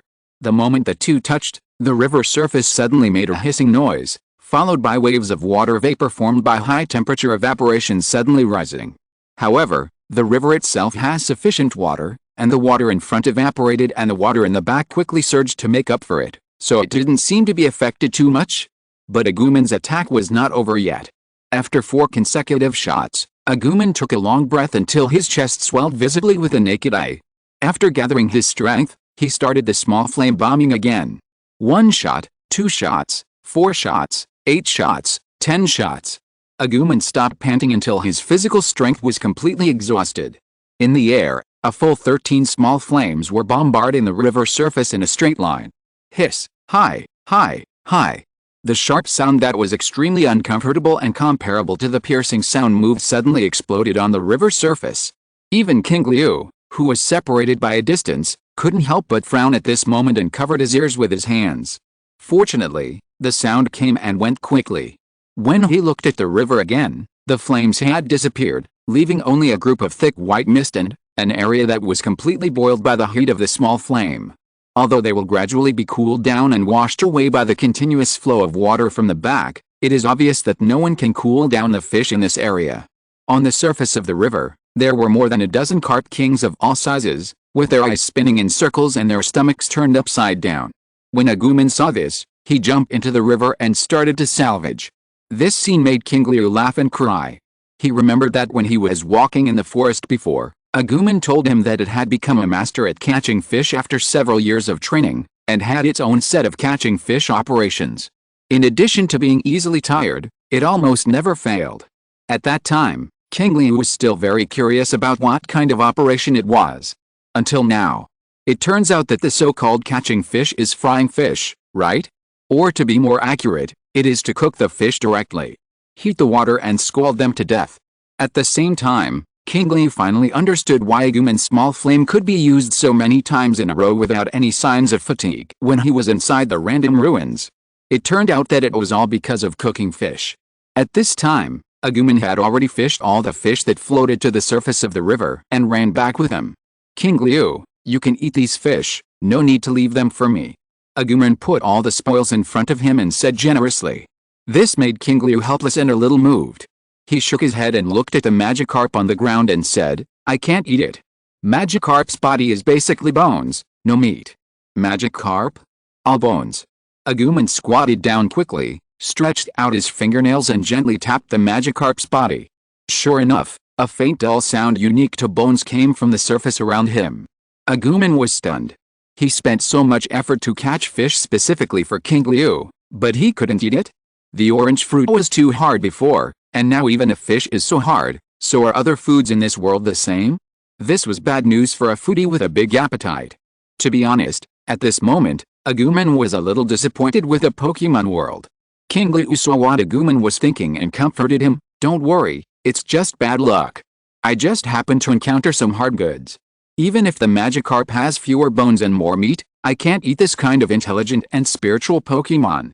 As he spoke, Qingliu squatted in the group of unconscious Magikarp and searched for a while. Finally, he picked up the Magikarp that was pressed at the bottom. Besides, there are still edible things here. The Magikarp that Qingliu picked up was biting another fish in its mouth. The fish was not big and was red all over, which was roughly the same color as the Magikarp, but it was not obviously different from the Magikarp. At the same time, it was not other fish Pokemon, but an ordinary carp. Agumon also found that this fish looked very similar to the fish he caught on the digital world. He immediately swept away his frustrated mood and said, then you eat first, I'll catch a few more of the same kind. Then he turned around and was about to return to the river. Qingliu called him. Take these Magikarp and throw them into the river. Hearing this, Agumon looked at the Magikarp with circles on the ground and asked, do you want to feed them some orange fruit to restore their strength? No, their vitality is much stronger than you think. They just need water. Okay. After that, Agumon carried all the Magikarp and walked towards the river. After cleaning the carp's internal organs, Qingliu found some dry leaves nearby, skewered the carp with one, piled up the rest, borrowed a fire from Agumon, and started to roast the fish. During this time, Agumon went back and forth several times and brought back 3 more fish. Qingliu processed them one by one and roasted them one by the fire. It's enough to eat, no need to catch more. I'll catch a few more before dark. If you can't finish them, you can take them with you on the road tomorrow. Agumon said while staring at the grilled fish. Qingliu guessed that if these fish were not caught for him, Agumon would probably be drooling at this time. As for catching a few more fish just now, it is probably because he is greedy. After all, the taste difference between tree fruits and meat is quite big. Qingliu did not expose it. After nodding to Sinalik to pay attention to safety, he continued to concentrate on grilling fish. At this time, the sky above began to darken at some point, a full moon rose quietly, and the stars were vaguely visible. The branches in the fire were burning, emitting bursts of warmth, and from time to time there was a crisp sound of branches breaking. Next to the fire, the roasted carp began to emit the fragrance of meat. Agumon was working tirelessly not far away. A large group of Magikarp were chased by it and jumped onto the shore with water splashing. In the end, they were thrown back into the river one by Agumon. This quiet and peaceful atmosphere made Qingliu feel very relaxed. I have been busy in the city for too long. I can't remember the last time I saw such a scene. Looking at the fire, some childhood scenes began to emerge in front of Qingliu's eyes. At the same time, not far from where Qingliu was grilling fish, Under a big tree at the edge of the forest, a figure with a slightly hurried breath and a mountain on his head slowly poked his head out from under the tree. It stared at Qingliu's position for a long time, and finally began to approach quietly. Chapter 11 Agumon Self-Blame. Crack. After the burning branch broke, a small piece of red-hot charcoal jumped out of the fire and fell to the ground. The faint smell of burning pulled Qingliu's thoughts back from his memories. He raised his foot and stamped out the charcoal to avoid the serious consequences that might occur due to little carelessness. Then Qingliu looked at the carp that was almost baked, and felt that his mouth was already secreting saliva uncontrollably, and even his stomach began to growl. After a week of eating fruits, he finally had meat. Qingliu picked up a grilled fish, walked forward for a distance, and shouted to the river, "Agumon, it's almost time. You, eat first." Agumon's head floated up and down on the river surface, chasing a fish that was mixed around Magikarp without stopping, and he didn't want to go ashore until he caught it. Standing there and waiting for it quietly for a while, he saw it appear in front of the fish after a dive. After successfully biting it, Qingliu blew the hot air and gently took a bite of the grilled fish. A fresh aroma of meat gradually filled his mouth, and the crispy outside and tender inside taste stimulated his appetite. He finished 1/3 of the fish in a few bites. The only flaw was that there were too many fish bones, so he couldn't eat the meat recklessly. He had to pick out the fish bones carefully with every bite. But compared to the previous wild fruit banquet, it was now very good. Speaking of which, in his impression, Agumon seemed to swallow the fish whole, and it seemed that it had no trouble picking bones. Qingliu couldn't help but envy its digestive system. Thinking of this, Qingliu returned to the fire and was about to reach out to take the roasted carp next to it to avoid it from being roasted too dry and the taste deteriorating, but when he reached out, he found something wrong. Agumon had caught a total of 4 fish, and he had one in his hand. Logically, there were 3 more being roasted. But now, there were only 2 left. Did someone take it? No, if there were people around, he would not be able to miss it. That means it's most likely a Pokemon. Qingliu's expression suddenly became solemn. Being able to steal a grilled fish in just a few minutes from when he got up to greet Agumon to when he came back, it means that the other party may have been watching him for a long time and finally took this opportunity to attack. Was it the smoke from the burning branches or the smell of grilled fish that made it come here? Or was it targeting him or Agumon? Qingliu didn't know, but in such a short time, theoretically, the other party should not have gone far. It is necessary to find it as soon as possible to confirm the information and intentions before you can rest assured, otherwise no one can guarantee that the other party will not do anything else after stealing the fish. If he dares to steal fish today, he will dare to kill people tomorrow. All hidden dangers must be nipped in the bud. Qingliu quickly opened the panel and began to search for information about all nearby Pokemon in a blue light screen that only he could see. But to Qingliu's surprise, after he looked around, the panel did not respond at all, and he didn't even find a Pokemon. "You're running so fast." Qingliu was silent for a moment, then waved to Agumon, grabbed the remaining 2 grilled fish, and took the initiative to approach the edge of the forest. He walked around the area, trying to shorten the distance between himself and the other party to see if he could find anything. But there was only a string of ellipses jumping on the panel, without any other display. This made Qingliu's originally relaxed mood suddenly become heavy. Agumon came up to him at this time, biting a fish in his mouth, and said vaguely, "Qingliu, what's wrong? What are you doing here? A Pokemon just stole a grilled fish." "What?" When it comes to food, Agumon suddenly became excited.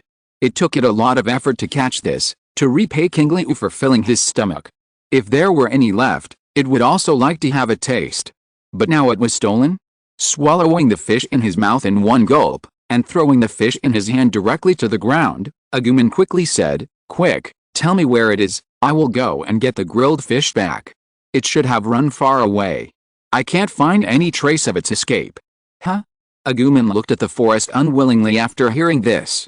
It was very dissatisfied with the other party's behavior of stealing food, but according to what he knew about Qingliu in the past half day, if he said so, it was obvious that there was really no clue.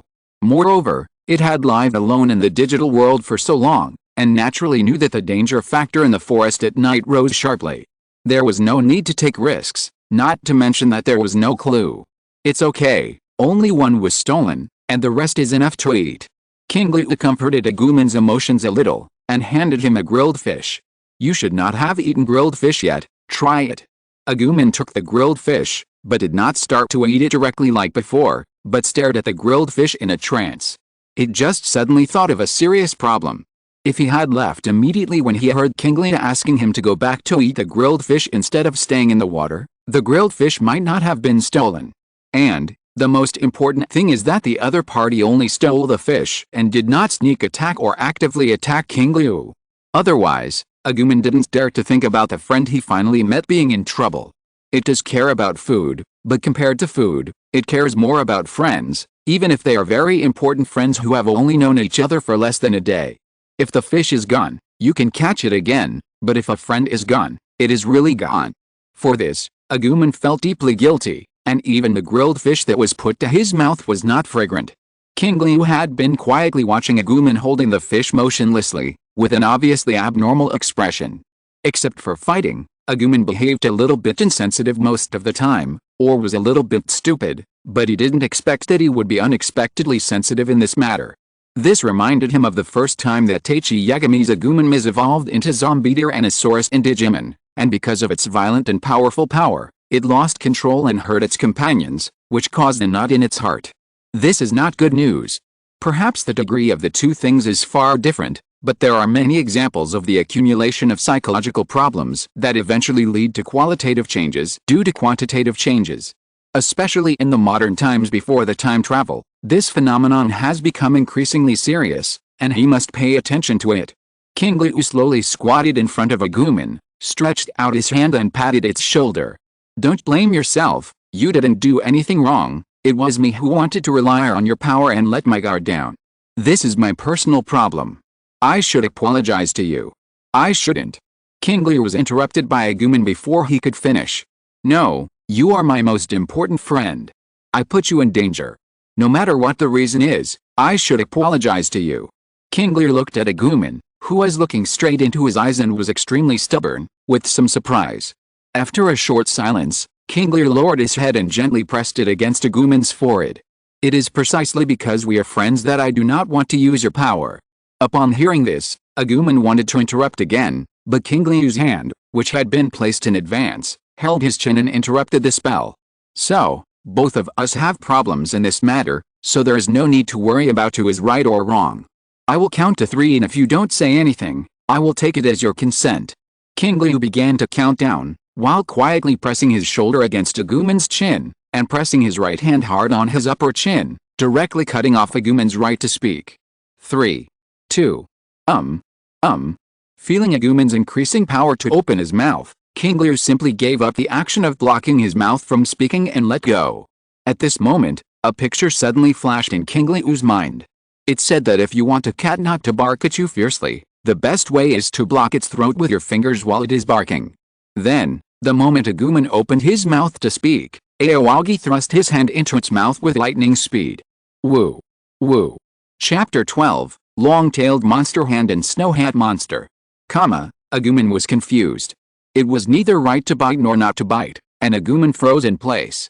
Qingliu also ended the countdown at this time, and then slowly pulled his hand back, wiping his saliva on Agumon very naturally, while saying, "The countdown is over. Since you don't object, I will take it as your consent. You are, cough cough, cheating." Agumon covered his throat and kept coughing. Whether it is cheating or not is a small problem. The important thing is that since you regard me as an important friend, you can't take all the mistakes on yourself, but should choose to face them together with your friends. Qingliu patted Agumon on the shoulder and said, "This is the most basic trust between friends." Agumon heard this and wanted to continue to say something. Qingliu raised his hand and pretended to interrupt again, and Agumon covered his mouth instantly. "Okay, don't look so depressed. It's time to grill the fish. After eating, you will have the strength to travel tomorrow." Intimacy, 6070, important friends. Glancing at the changes on the panel, Qingliu didn't give Agumon time to react. Qingliu picked up the fish on the ground and threw it to Agumon, then pushed it towards the fire. Seeing Agumon looking tangled, wanting to say something but unable to, Qingliu smiled and shook his head. It was at this time that the panel popped up again. Qingliu stopped immediately and began to look around for the location that triggered the panel just now. "Qingliu, what's wrong?" A Pokemon appeared nearby. Qingliu said. What? Agumon instantly became alert and lowered his voice. Is it the guy who stole our grilled fish just now? Not sure, but it's better to be careful. It's over here. Qingliu paid attention to the information on the panel while slightly turning sideways to face the other party's location. Agumon also widened his big green eyes and stared vigilantly at the opposite direction marked by Qingliu. Not far away, in the dark forest, a shadow gradually appeared. Rustle. The shadow slowly passed through the bushes and walked out of the forest. Judging from its route, it seemed to be heading towards where they were. Even if it was not a Pokemon that stole the grilled fish, it was probably not a good person. Agumon's nerves instantly tense up, and the flames in its mouth began to slowly gather. As long as Qingliu gave an order, it would definitely roast the other party directly. Qingliu put his hand on its shoulder and signaled it to be patient. The man and the beast watched quietly until the shadow walked out of the shade of the forest and came to the open space. Its appearance gradually became clear under the moonlight. It was a Pokemon in the form of a monkey, with purple fur covering a large area of its head, back and tail, and only beige fur growing on some parts. However, compared to its appearance, what attracted people's attention more was that it had a tail on its butt that was much longer than its body. The strangest thing was that at the end of the tail, there was not nothing but a huge palm with 3 fingers, which looked like an extra hand out of thin air. However, these are not what Agumon cares about. What he cares about is that on the palm-shaped tail, there is something, a grilled fish. The identity of the other party is obvious, a thief who stole the fish. In this case, there is nothing to say. Agumon took a step forward, with flames burning in his mouth, and was about to compress it into a ball to attack. Qingliu stretched out his hand and interrupted Agumon. Wait? Agumon looked at Qingliu in confusion. Don't worry, let's see first. Qingliu looked at the panel information that only he could see, and said slowly. Race, long-tailed Pokemon. Classification, long-tailed Pokemon. Attributes, general. Features, continuous attack. If using continuous moves, it can always use the maximum number of times. Level 8. Exclusive moves, none. Mastered moves, grab, shake tail, throw sand, scare, high five surprise attack. Race value, 360, horsepower 55, attack 70, defense 55, special attack 40, special defense 55, speed 85, intimacy 10. Thank you for the grilled fish. Thank you for the gift of nature. Status, healthy, bound. Information summary, it is described in ancient books as a strange Pokemon with only one hand. It can maintain its balance in the forest by relying on the power of its palm on its tail. During the long years of transformation, its tail has become more and more flexible, but its hands have become more and more dull. It has a naughty personality and likes to play pranks and tease people. There have been more than 100 cases of robbing travelers' things, so it is hated by many travelers. Long-tailed strange hand. No wonder it was able to steal the grilled fish in such a short time and then escape the detection range of the panel. Qingliu naturally saw that the fish on the other party's tail was the grilled fish that was stolen from him. However, it was reasonable that long-tailed, strange hand had no need to come back after stealing the grilled fish.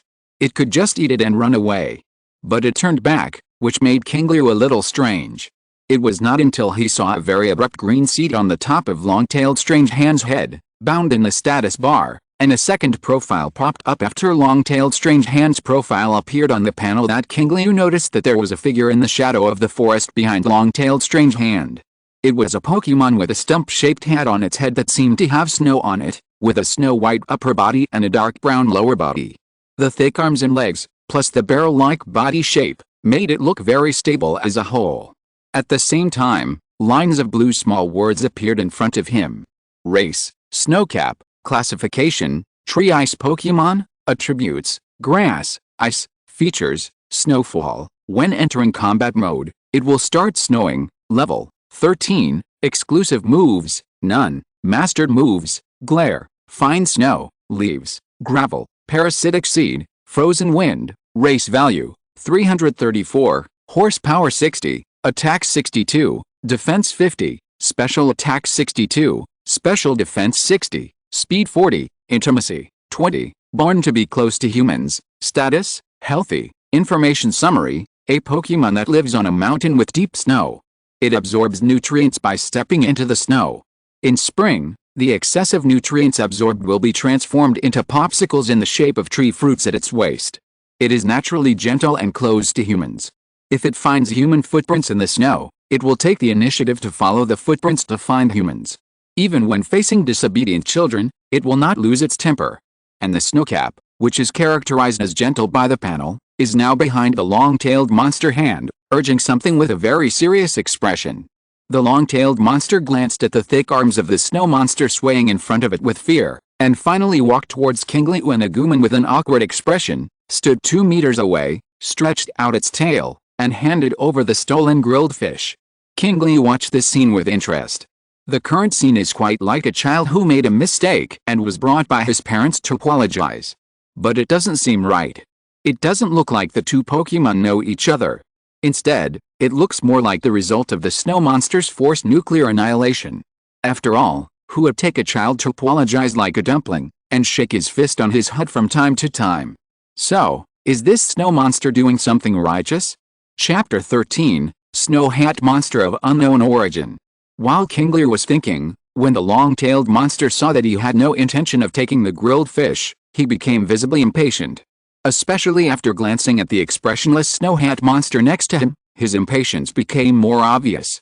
It waved its hands randomly, and its tail behind it grabbed the branch that pierced the grilled fish, and handed it to Qingliu, where he could take it with a slight raise of his hand, while it kept muttering. Although I couldn't understand what it meant, I could tell from its expression. At this time, Agumon next to him spoke. It's saying that it's wrong, and it will never steal things again next time. Please let it go. A question mark appeared on Qingliu's forehead. Can you understand what other Pokemon say? Agumon nodded blankly. Why didn't you say it before? You didn't ask me either.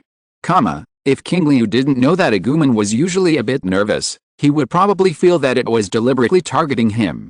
But on second thought, after all, his identity has changed to Pokemon. It is normal to be able to understand what other Pokemon say. But when you were in the ruins before, why didn't you try to communicate with those unknown totems when you met them? Also, the wild ones you met on the road, and the Magikarp in the river that you almost killed. Because I can't understand what the unknown totems say. They talk a lot of gibberish, and there is no need to talk to the ones I meet later. As for the Magikarp, I don't think I heard them talk. After hearing what Agumon said, Qingliu fell into a brief silence. Either you don't understand or there is no need to listen, and Magikarp, that look full of wisdom and stories, does not seem like a Pokemon that can speak for itself. However, Agumon can understand Pokemon language, which is indeed a skill that can come in handy. The Meowth of the Rocket Trio has provided a lot of help to Musashi Kajiro because it can speak human language. Since you can understand it, find out what the current situation is. Remember to ask the two separately. Agumon felt a little confused, but still asked honestly according to Qingliu's arrangement. Later, I learned the general course of events from the two Pokemon. Long-tailed Strange Hand has been living nearby, always likes to sneak out from the trees, and snatch food, hats and other things from travelers. When it went out today, it happened to run into Agumon and itself, who were catching fish, and also smelled the aroma of grilled fish. Long-tailed Strange Hand, who had never eaten grilled fish, was very eager to sneak to the vicinity, and finally took advantage of Qingliu calling Agumon to eat, and secretly stepped forward to steal a grilled fish. But before it could enjoy it, it was stopped by the Snow Hat Monster. At that time, the Snow Hat Monster happened to be walking nearby, and happened to run into Long-tailed Strange Hand, who was stealing, so he took a shortcut to block Long-tailed Strange Hand. After a short friendly exchange, Long-tailed Strange Hand very actively proposed to return the grilled fish to Qingliu. So, there was a scene in front of us. After learning the truth about the loss of the grilled fish, Qingliu breathed a sigh of relief in his heart. Fortunately, it was not the worst result he thought in his heart. As for the others, it is not so important. It's better not to happen next time, otherwise you will meet a ruthless person one day, and then it won't be as simple as sending the food back. The long-tailed monster didn't say anything, but nodded quickly, and ran into the forest without stopping through the gap of the loose parasitic seeds, looking like he didn't want to stay for a moment. Only the Snow Hat Monster was left standing there, motionless. To be honest, Qingliu was very interested in this Snow Hat Monster. Just because he saw the long-tailed monster stealing things, he ran over to stop the other party, not to mention that he and it were strangers. Such behavior and actions are very noble. Thank you very much for your help. Qingliu bowed slightly and thanked him. The Snow Hat monster was shocked by Qingliu's slightly serious thanks, and quickly waved his arms like a tree stump to show that it was okay. If you don't mind, this grilled fish is for you as a thank you gift. Qingliu handed the grilled fish that the long-tailed monster had just handed back to the Snow Hat monster. Smelling the fresh aroma, the Snow Hat monster showed a very curious look, looking back and forth at the grilled fish, but did not reach out to take it directly, but first pulled off 2 round balls the size of ping-pong balls from its almost invisible part. Qingliu looked at the translator. It said to invite the 2 of us to eat what it has in its hands. Agumon sent the translator to work quickly. Okay, then let's exchange. After handing the grilled fish to the Snow Hat monster, Qingliu had 2 small ice balls emitting a faint coolness in his hand. Can this thing be eaten? Agumon looked back and forth at the small ice ball sandwiched between his 2 claws and asked. It's a good thing, try it. Qingliu threw the small ice ball into his mouth. Almost instantly, the cool and moist feeling exploded in his mouth, as if he was not eating an ice ball, but a popsicle with a top taste. Agumon chose to swallow it in one gulp and threw it directly into his mouth, and his eyes were immediately filled with an expression of aftertaste. Delicious. Agumon couldn't help but praise. The Snow Hat monster on the opposite side saw the performance of Qingliu and Agumon and smiled shyly. Then it picked up the grilled fish in its hand and took a bite gently. The feeling of this kind of food that had never appeared in its diet, filling its taste buds, made its mood obviously become high. The Snow Hat monster squinted its eyes while eating, and raised its hand from time to time, as if it was going to give a thumbs up to praise the grilled fish, but it looked a little clumsy because there were no obvious 5 fingers on the palm, and finally scratched its head with a little embarrassment. Seeing its appearance, Qingliu felt that this Snow Hat monster had a high IQ and acted very naturally. There was no wildness of wild Pokemon in it. So, after eating half of the grilled fish and driving away some of the hunger in his stomach, Qingliu looked at the Snow Hat monster who had gradually become familiar with Agumon and asked slowly. Snowcap monster, I remember that you all live on the snowy mountains near the northern part of Sinnoh, where the temperature is relatively low, right? The temperature there should be just right for you, but here is the middle part, where the temperature is higher, which should not be very comfortable for you. Can you tell me how you got here? As he spoke, Qingliu lowered his eyes, paying attention to Snowcap monster's expression. Sure enough, after hearing Qingliu's question, Snowcap monster's face, which was smiling a second ago, froze the next second. Chapter 14, Cutting Edge Jim's IO Song. Sure enough. Seeing the expression of the Snow Hat monster, Qingliu was more certain in his heart. It should be an elf living in the northern snow mountains, but it appeared in the central region with a warm climate, and there was no trace of wild Pokemon on it. You know, even the most gentle elves will unconsciously be tainted with a bit of wildness because of the harsh environment in the wild. He has a lot to say about this point, as he has encountered many elves in the casual ruins for a week. On the other hand, this Snow Hat monster is in good condition and very energetic. There is not a single scar on its body. It is obviously not a Pokemon that has lived in the wild for a long time. Then, there are only 2 possibilities. 1. It lost its trainer. 2. It was abandoned by its trainer. If it is the former, it's okay. If it is the latter, isn't it a bit of a scar to ask it again? But if it is the former, it and its trainer should be very eager to find each other. Well, it seems that the Snow Hat monster is not in a hurry. If you don't want to talk, forget it. Come, eat grilled fish. Qingliu pulled out more branch with grilled fish stuck on it from the ground and handed it to Qingliu. Qingliu could roughly understand what Qingliu meant without using the Agumon translator this time. After all, you helped me in Agumon. It's not convenient for me to ask about your private affairs. As for asking you just now, it was because I was afraid that you and your trainer were lost. If that's the case, I can help you. Qingliu immediately lowered his head and didn't speak. Just as Qingliu watched the intimacy jump from 20 to 40 and pondered what to do, a faint shout came. But it seemed that because the distance was too far and too blurry, it was not very clear. Agumon, who had better vision and hearing ability, swallowed a big mouthful of grilled fish without chewing, and slowly said, Qingliu, someone is looking for Qingliu. Hearing what Agumon said, Qingliu suddenly raised his head, listened attentively, stood up from the ground, looked around, and finally ran to hide behind the stone next to Qingliu. This strange look made Qingliu a little confused, and he asked, "Is the person who called you your trainer?" Qingliu nodded, then shook his head. "What does this mean?" "Yes, but not completely. However, since we can confirm the relationship between the person who came and Qingliu, we can ask about the general situation."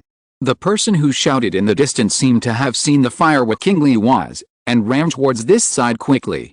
"Agumon, you should also hide behind the stone for a while." Agumon had no opinion when there was food, and he would eat anywhere, so he quickly swallowed a grilled fish and picked up another one to join Qingliu. On the other side, as the distance got closer, Qingliu also saw the appearance of the person who came. It was a girl with 3 braids and 2 ponytails, a wisp of thin hair on her forehead, and wearing a JK uniform. The upper body was a white shirt, a bow tied on the chest, a light yellow short skirt, a jacket tied at the waist, and blue and white calf socks on the slender and smooth legs. The whole person was filled with youthful and upward vitality. But why, even though we have never met before, this girl looks a little familiar? Anime character?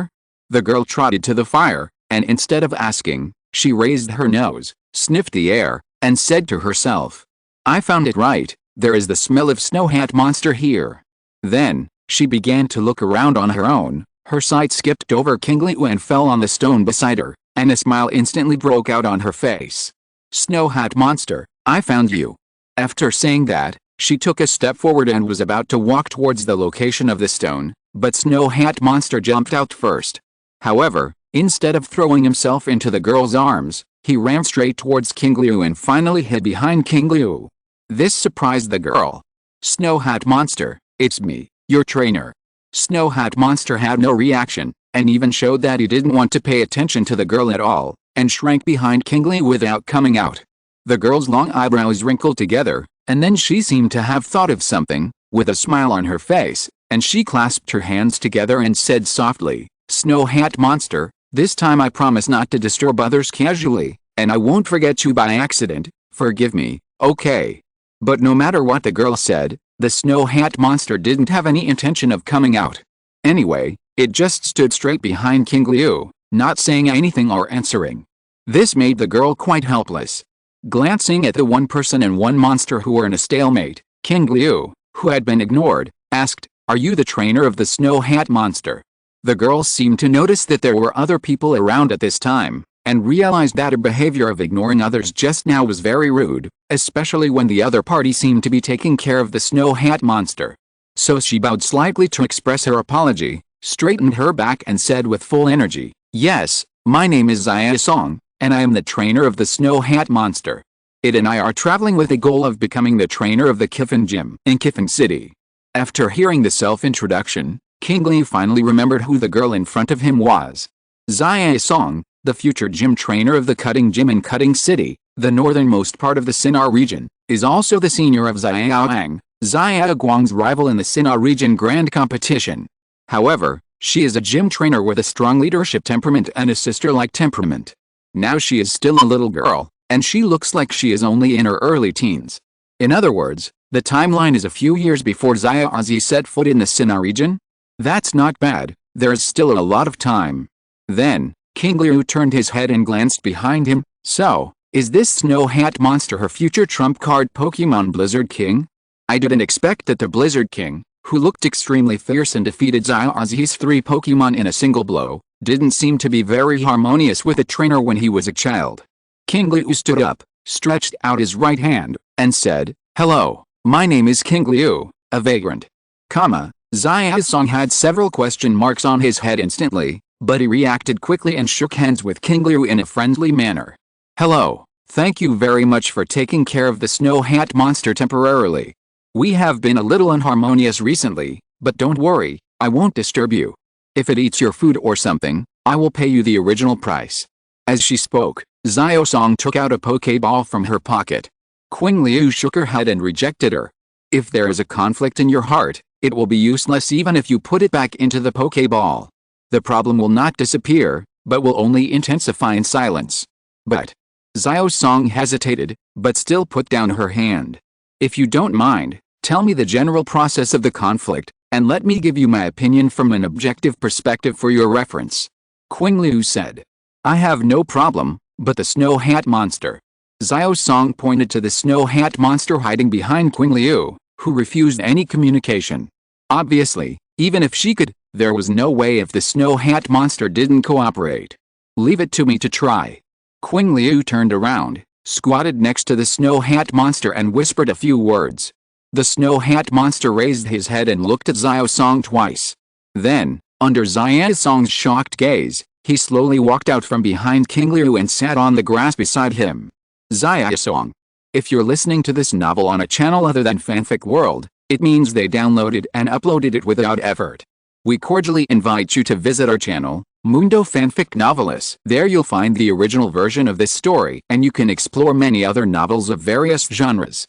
We're waiting for you to immerse yourself in a world of incredible novels. Chapter 15 A Little Trick. If life has a color, then at this moment Xiao Song thinks it must be green. It is common for the Snow Hat Monster to ignore her and even run away from her like this time. She searched for half of the forest before finally finding it, but even so, the Snow Hat Monster still ignored her.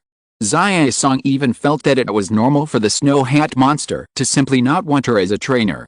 But now, it behaved so well in front of this person who might not have been with it for a day or half a day. Even the Snow Hat Monster, who was unwilling to come out no matter how she greeted him, walked out directly after saying a few words to the Qingliu who looked like he was the same age as her. Although he still looked like he didn't want to communicate with her, at least he took action. This strong and obvious difference in treatment hit Xiao Song deeply. Even she, who is usually full of energy, couldn't help but feel depressed at this moment. Obviously, she came first, and she was obviously the trainer of the Snow Hat Monster. Why? Could it be that her ideal of becoming a gym trainer was going to die just after she left the house? No, you have to cheer up. You have to show your strength. Xiao Song clenched his fists and whispered to himself to cheer himself up. Qingliu stood by, looking at Xiao Song, who was sometimes depressed and sometimes excited, and was completely confused, and his brows could not help but frown. Zuliu happened to look over, with an expression of just watch, and then sighed helplessly. No wonder, he could make the gentle Zuliu angry and run away. It's really impossible not to be a little neurotic. And with Xiao Song's confused performance, Qingliu couldn't help but turn over more memories about her in his mind. Let a Blizzard King sneak attack when they first met, make some second-year declarations from time to time, and even take the initiative to explode clothes during the gym battle. It seems that normal people can't do it. If you can't keep up with her jumping thinking, you will naturally not be able to adapt to her rhythm, and it will probably be very tiring to get along with her. It seems that Zuliu also has this problem. The fact is indeed as Qingliu expected. Xiao Song's performance makes Zuli Monster feel very troubled. Because most of the gyms are hereditary, you only need to pass the assessment of the search officer sent by the Alliance to inherit the gym from your family and relatives. So in order to pass the assessment, Xiao Song was asked by her father, the current gym trainer in Qifeng City, to go out for training. Perhaps because of the influence of her childhood, Xiao Song is also very interested in gym trainers, so she set out to travel after graduating from Pokemon school. And her initial Pokemon is Zuli Monster. At the beginning, because Xiao Song is very energetic and Zuli Monster's own personality is very gentle, there is no contradiction between one person and one monster. Until later, as he passed through cities and places, he saw more and more people. As a follower of the very typical craze in the Sinnoh region, Xiao Song began to gradually appreciate some popular trend objects. This is originally everyone's own hobby and power, which is understandable, but Xiao Song has indeed filled up his talent in this regard. It's fine if she can't walk on the street when she sees some popular clothes.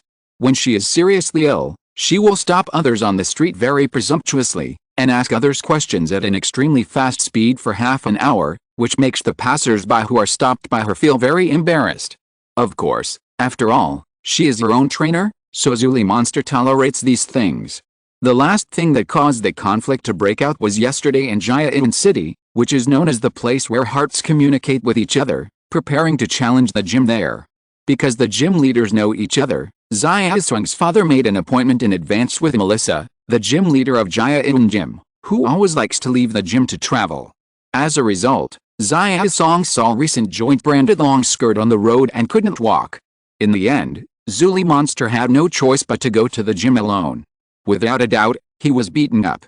So, Zuli Monster, who was getting more and more angry, ran away from home until he was met by Qingliu today.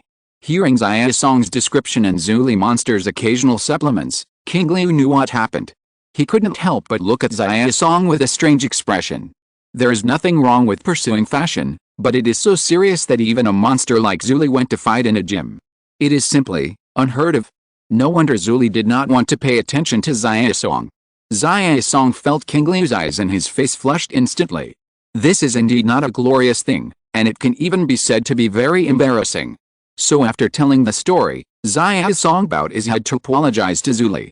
I know I was wrong, Zuli, I'm very sorry, please forgive me. Zuli shook his head firmly, as if he would not give him a chance. Looking at the performance of the man and the monster, Qingliu first looked at Xia Song, especially at the torn shirt and calf socks, and the subtle wounds on his arms that were not easy to find. Then he looked at the Zuli with his hands folded across his chest, with a proud attitude, and his occasional sidelong glances. Qingliu had a general idea in his mind. Then he slowly asked, compared to apologizing, I think correction may be more effective, but since it has happened so many times, correction has failed. Xia Song nodded disappointedly and said, I have liked these things since I was a child. Although my father doesn't care about me much, it is always different at home. Now I am out and about, I feel that I can't control the things I like. You are over 10 years old, right? Qingliu changed the topic so quickly that Xia Song couldn't help but be stunned for a moment, then nodded and said, yes, I am 11 years old, almost 12 years old, and I have met the adult standards of the Alliance to travel with elves. It is normal to have your own interests and hobbies, but as an adult, the first thing you have to learn is self-control. Qingliu paused and continued, self-control, do you understand? Xia Song nodded awkwardly, as if Qingliu was implying that she had no self-control. Before she could say anything, Qingliu's voice came again. This is very basic stuff, and it's something you have to do, especially for gym trainers. If you can't even do this, I feel like your father would rather expel the gym than hand it over to you. Do you know why? Xia Song's mind was a little empty after hearing the question. He shook his head numbly. Qingliu looked at Xia Song and said word by word, because you don't have the qualifications. To put it simply, you don't deserve it. Hearing this, Zuligui, who had originally crossed his arms and didn't want to pay attention to Xia Song, couldn't help but look at Xia Song with some concern. At this moment, Xia Song's expression was dull for a moment. She instinctively felt angry about being told this about her goal, and wanted to refute, but when she was about to speak, she didn't know how to refute. Because although there were some differences, the final facts were indeed no different from what Qingliu said. She just simply didn't want to think about this problem and tried to solve it by escaping. But escaping can't solve any problems, it will only hide the problem and give a fatal blow at a certain moment. Lies don't hurt people, the truth is a sharp knife. So, Qingliu directly revealed this scar. Just when Qingliu was about to continue attacking, Xia Song spoke. No, it's not like that, Xia Song clasped her hands tightly together, her body trembling slightly, and said, I will definitely do it, although I am now, but I can definitely. In the middle of speaking, Xia Song's voice gradually choked. But Qingliu had no intention of showing mercy, and slowly opened his mouth to expose her mercilessly. No, you can't do it, and you don't have the ability. Finally, the Snow Hat monster, who couldn't bear it any longer, stood up and blocked in front of Xia Song, staring straight at Qingliu with its big green eyes. Qingliu understood the meaning of its eyes. Don't continue to hurt its trainer. Chapter 16 Agumon vs. Snow Hat Monster. Seeing Zuli Monster's performance, Qingliu had no intention of stopping. Am I wrong? Or do you think she can inherit her father's gym? Zuli Monster nodded without any hesitation. This attitude of trust moved Xia Song behind it very much. She didn't expect Zuli Monster to be willing to take the initiative to stand up and defend her at the critical moment of their quarrel. Especially when facing the goals they set when they set out on the journey, such a firm look. Xia Song felt that he couldn't hold Zuli Monster back, so he sniffed. Even if I'm not doing well now, I believe that as long as I work hard with Zuli Monster, I will be able to overcome my minor problems and become a qualified gym trainer. The voice was slightly nasal, but the tone was more determined than before. Qingliu looked at Xia Song and Zuli Monster quietly. The eyes of the one and the monster were completely different from before, very unified, firm and full of confidence. Qingliu smiled faintly. Since you are so confident, let's have a battle. Fight. Yes, prove to me with actual performance that you really have the ability. Of course, if you are afraid to fight against a novice trainer like me, then just ignore what I said. Qingliu spread his hands and said. Xiaosong did not reply immediately, but looked at the Snow Hat monster. The Snow Hat monster also looked at Xiaosong at this time. The eyes of the man and the monster met at this moment, and then they nodded together. No problem, come on. You could. The open space at the edge of the forest is very wide. After pulling away far enough, Xiaosong tied the blue coat around his waist and took a deep breath. The Pokemon I use is Snow Hat monster, what about you? Seeing that Qingliu did not take out any Poké Ball, Xiaosong asked. My Pokemon is this guy. Qingliu shouted to the rock behind him, Agumon, have you finished eating? Come out and do business. Agumon? When Xiaosong heard the name, she frowned. Was it the name of a Pokemon? Or something else? Just as she was wondering, a small yellow dinosaur-like Pokemon jumped up from behind the rock and came to Qingliu in 2 jumps. What Pokemon is this? Looking at Agumon standing opposite, Xiaosong found that she didn't know it. You know, in the Pokemon training school in Qifeng City, she was the top student in the school for many years. She knew all kinds of knowledge about Pokemon by heart, and identifying each type of Pokemon was the most basic of the basics. But now, no matter how she searched her brain for knowledge, she didn't have any memory of it. An unknown Pokemon? Thinking of this, Xiaosong took out the Pokemon encyclopedia from her pocket and aimed it at Agumon. But even the Pokemon encyclopedia, which used to process information very quickly, fell into silence for more than 10 seconds at this moment. It was not until Xiaosong was about to suspect whether the encyclopedia was damaged that a cold mechanical sound slowly sounded. But even so, there was only a simple sentence. No information, it's a mysterious Pokemon, no information. Xiaosong's eyes widened. There was no relevant record or data about this Pokemon even in the illustrated book. What was going on? Xiaosong stared at Agumon, then looked at Aoyagi. A vagrant, an unknown Pokemon? A strange combination, but I won't give up just because of this. Based on my feeling, the level of this mysterious Pokemon should be very close to that of Snow Hat monster, and the difference shouldn't be so big that it can't fight. Xiaosong's eyes slowly moved to look at Snow Hat monster, who was standing in front of him with a steady back. Snow Hat monster, we attack first, use ice gravel. The Snow Hat monster moved at the sound, and icy gravel appeared out of thin air. Under the pull of the Snow Hat monster, it shot towards Agumon at a high speed. Although she didn't know what kind of Pokemon the other party was, nor what attribute it was, judging from its appearance, it was very likely a Pokemon with dragon attributes.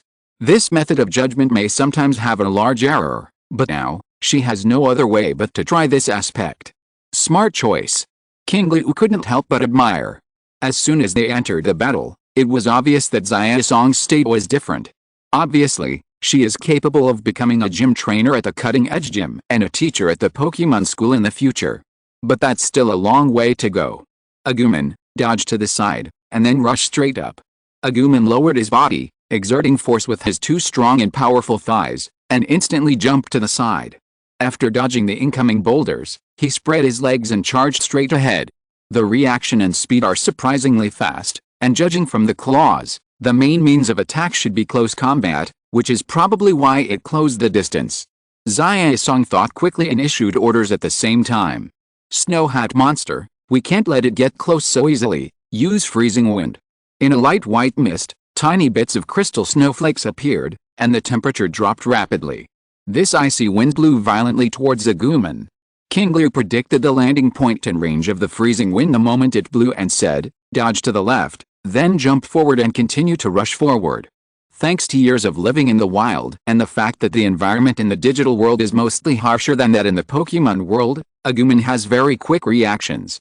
Almost the next moment after Qingliu's voice rang out, Agumon had already begun to take action.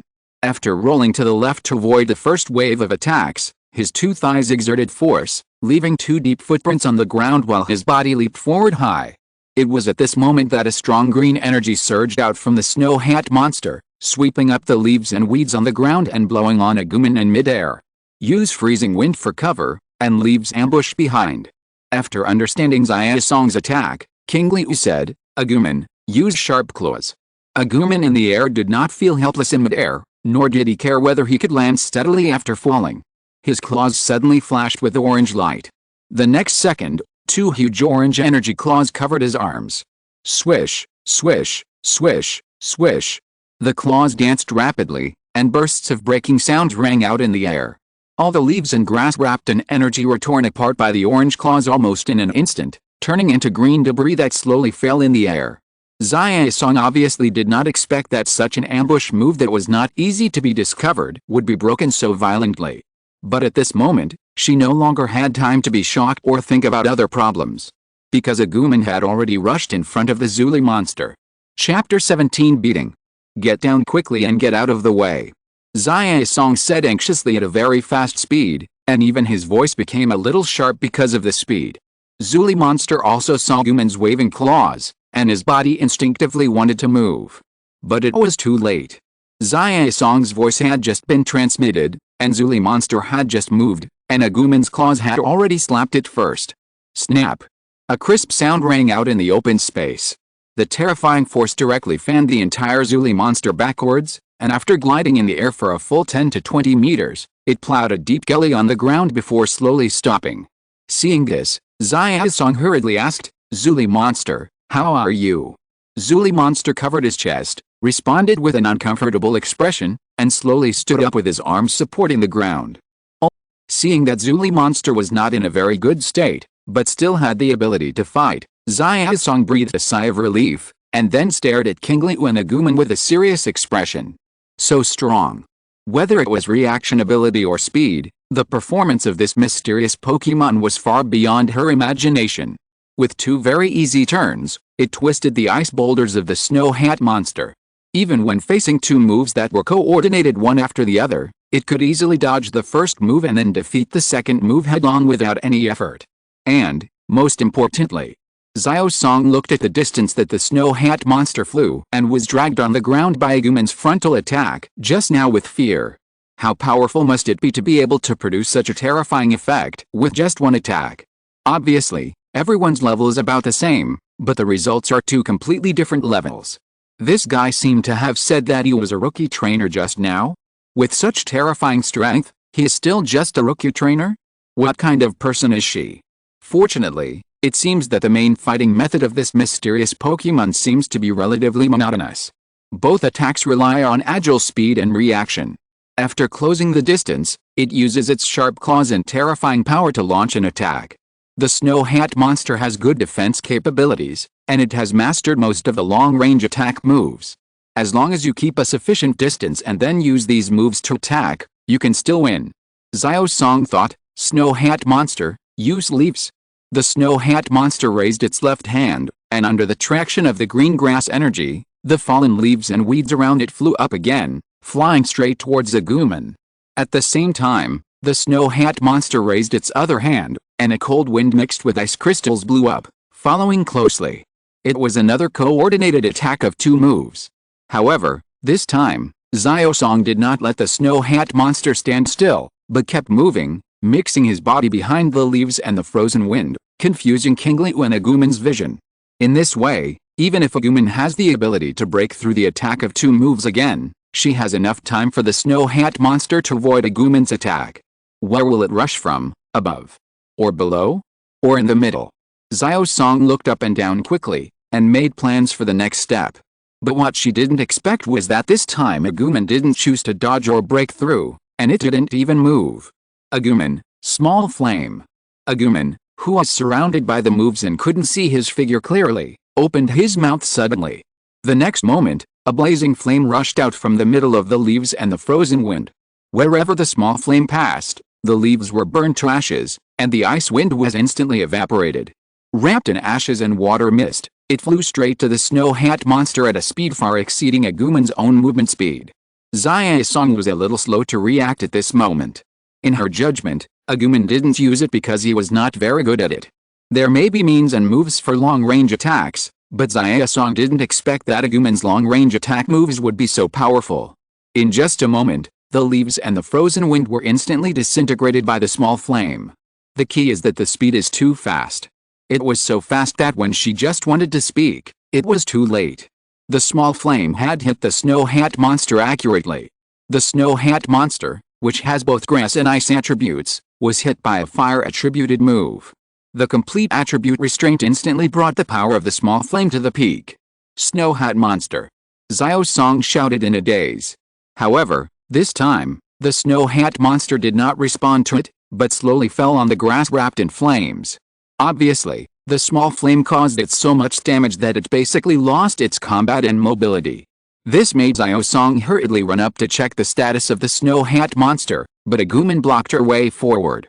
What do you mean? Xiao Song looked at Agumon in front of her with angry eyes, who was only as high as her abdomen, and then she was about to raise her head to ask Qingliu why he blocked her from seeing the status of the Snow Hat monster. But what she didn't expect was that the small dinosaur in front of her actually spoke human words. Qingliu naturally has his considerations for doing this. Don't worry, it will be fine. Is it this mysterious yellow-skinned Pokemon? It can actually speak? Exclamation mark. Hearing this voice that was completely different from Qingliu's, and the voice coming from her side, Xiao Song was surprised for a moment, but she quickly realized that now was not the time to care about these things. She had to check on the situation of Qingliu now. If necessary, she would end this battle and take it to the Pokemon Center for treatment. However, Agumon had no intention of giving way, and Qingliu next to him remained silent. Do you want to kill Qingliu? Xiao Song roared, grabbed the 2 Poké Balls on the belt behind her, pressed the switch to enlarge them, and was about to release the Pokemon inside to try to break through by force. But she was stopped. It was not Qingliu or Agumon who stopped her. It was Qingliu who fell to the ground after being hit by a small flame.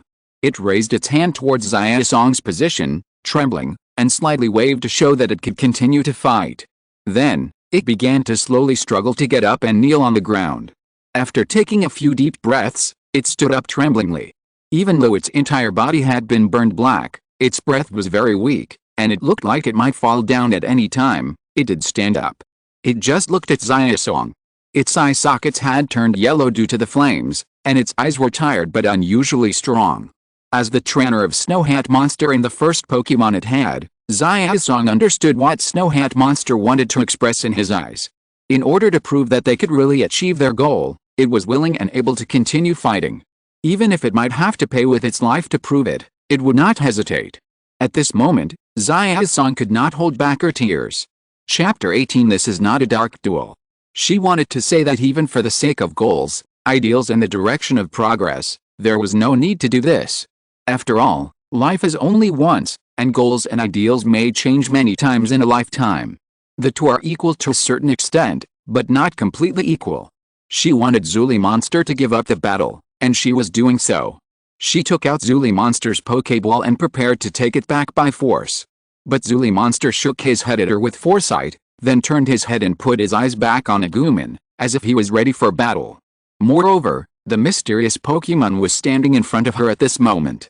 According to the way the other party stopped her from checking the status of Qingliu Monster just now, even if she ignored Qingliu Monster and threw the ball forcibly, she might not be able to take it back into the ball.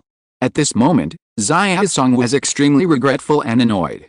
If she could spend more time on training or travel instead of spending too much time on trendy things, Qingliu Monster might be stronger now, maybe not so badly injured, maybe there would be a little ability to resist?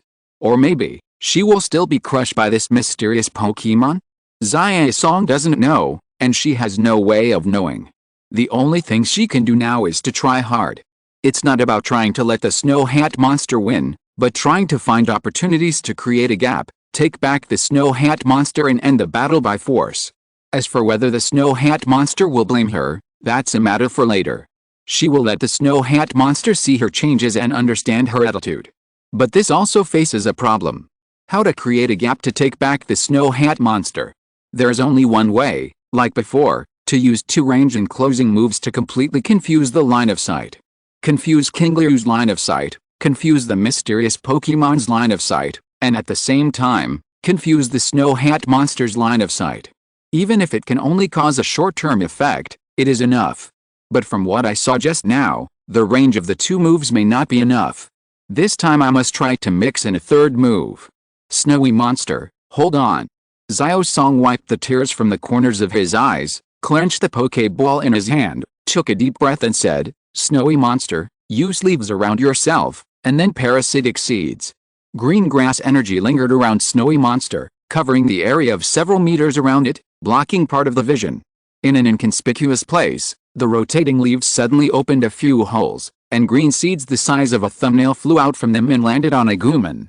Then the seeds grew rapidly and turned into vines that bound Agumon in place. What is this? Xiao Song retreated while looking at the mysterious Pokemon in front of him and making a puzzled sound at the seeds. Sure enough, this guy can talk. But it doesn't matter. Whether it's out of indifference or not dodging, as long as the parasitic seeds absorb physical strength to supply Snowy Monster will have the physical strength to use 3 moves. Soon, the green vines grown by the parasitic seeds gathered and tied tightly to Agumon's body, and streams of black and red energy flash on the vines.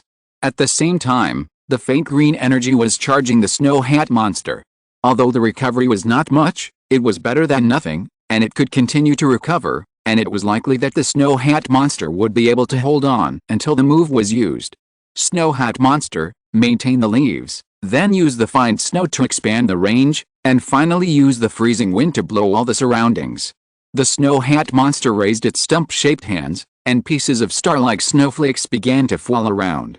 At the same time, it took a deep breath and blew out a whistling wind mixed with coldness from its mouth. The fine snow fell on the flying leaves' move, and the freezing wind blew the range of the first 2 and enveloped the surroundings. Just when Xiao Song was about to let the Snow Hat monster expand the range to the maximum, snowflakes suddenly appeared in the sky.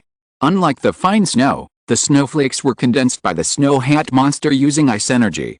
These suddenly appearing snowflakes were sharp and angular, and fell from the sky. In other words, this is the characteristics of snowfall.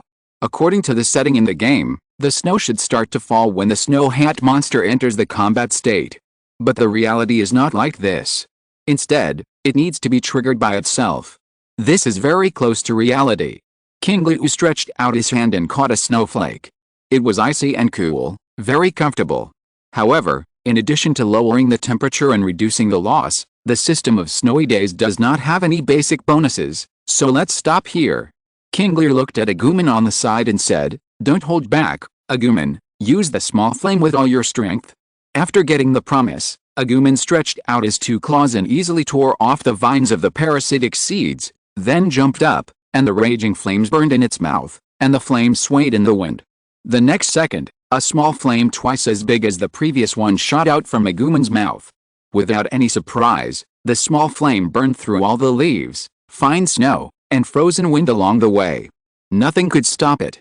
Even the snowflakes that fell due to the effect of the property were evaporated by the high temperature and began to disappear rapidly at a speed visible to the naked eye. This scene made Xiao Song, who originally felt that the plan had a higher chance of success because the snowcap monster triggered the snowfall property, freeze the joy on his face in an instant. The previous attack was not full force. Until this moment, seeing the flame that was twice the size, Xiao Song was desperate. The attack with only half of its power hit and almost put the snowcap monster into a dying state. What if the full force attack now landed on the snowcap monster? Xiao Song didn't dare to think about it anymore. She wanted to run over, but her hands and feet were weak and she had no strength at all. Even the Poké Ball could not be retrieved because the distance was too far. Snowcap monster! Xiao Song screamed in despair. Hearing the voice, the snowcap monster turned back tiredly and looked at Xiao Song. There was no fear of approaching death on his face, but a slowly raised smile. Then he turned around and faced the surging flames calmly. Bang! A huge explosion sounded, and the flames suddenly exploded in the air, turning into sparks all over the sky, completely illuminating the nearby night sky. Xiao Song stared at this scene blankly. Zuli monster was puzzled. It was about to hit, why did it explode? Seeing that the man and the Pokemon had not yet reacted to this sudden change, Qingliu's laughter came over. Why do you look like you're parting with your life and death? It's just an ordinary battle, not a dark duel game. Too busy, so today's update is a little late. Chapter 19, Gratitude and Value. At night, the cool breeze was blowing. Xiao Song, who had put on his clothes again, sat on the grass, hugged his knees, looked at Qingliu and the mysterious Pokemon lying by the fire not far away, and then looked down at the grilled fish in his hand with a blank expression. Zuli Monster was sitting next to him. After eating 2 orange fruits, except for his whole body being roasted black by the fire, his physical strength and spirit had recovered a lot. He was chewing the grilled fish non-stop, with a look of enjoyment on his face. Feeling Xiaosong's gaze, Zuli Monster raised the grilled fish in his hand and motioned Xiaosong to try it quickly. Influenced by it, Xiaosong also raised the grilled fish in his hand and took a light bite. Although there was no seasoning, perhaps the wild fish itself had a very comfortable taste, and with the slight burnt smell of the barbecue, it was even more delicious. It tastes good, very good. Hearing this reply, Zuli Monster nodded in agreement and continued to eat. After a few mouthfuls of fish, Xiaosong felt a slight warmth in his stomach, and he raised his head again to look at the other side. In the previous battle, he was thinking about how to use the moves to win, but later he turned to worrying about the safety of Zuli Monster, and in the end he was left with despair. Although they were at the same level, the difference in strength was really huge, coupled with the terrifying restraint, and Qingliu's look as if he would not stop until Zuli Monster was killed. It can be said that at that moment, she even felt that Zuli Monster was dead. So much so that her heart stopped beating. But the result was that at the last moment, Qingliu and the mysterious Pokemon suddenly stopped, and in an instant they turned back to the way they were when they first met. It was as if the fight to the death was fake. Well, maybe it is indeed fake. Thinking of the size and power difference between the 2 fire moves before and after, it was obvious that the opponent was holding back. Was it to show weakness to the enemy and lure the enemy deeper? There was no need to do this with this kind of strength, so what was his purpose? As a child with a gym at home and a father who is also a gym trainer, Xiaosong has received the most orthodox education and has normal intelligence. He quickly figured out some things. Looking at the dark-skinned snow hat monster lying next to him, Xiaosong thought that not long ago, the 2 of them were still in an atmosphere of quarreling, but now they can sit together in such harmony. If this place is taken as the origin, it seems that everything can be explained. On the other side, next to the fire, Agumon threw the last grilled fish into his mouth with his claws, chewed it twice, and swallowed it directly. Burp after a long burp, Agumon touched his stomach with satisfaction. Qingliu. I have a question. Tell me, why didn't you let me use my full strength at the beginning? Qingliu, who was lying on the ground and looking at the bright moon above his head, couldn't help but laugh and scold when he heard this question. The snow hat monster found the grilled fish, and it helped us a lot. Do you want to repay it with hatred and kill it? Agumon shook his head quickly. That's not what I meant.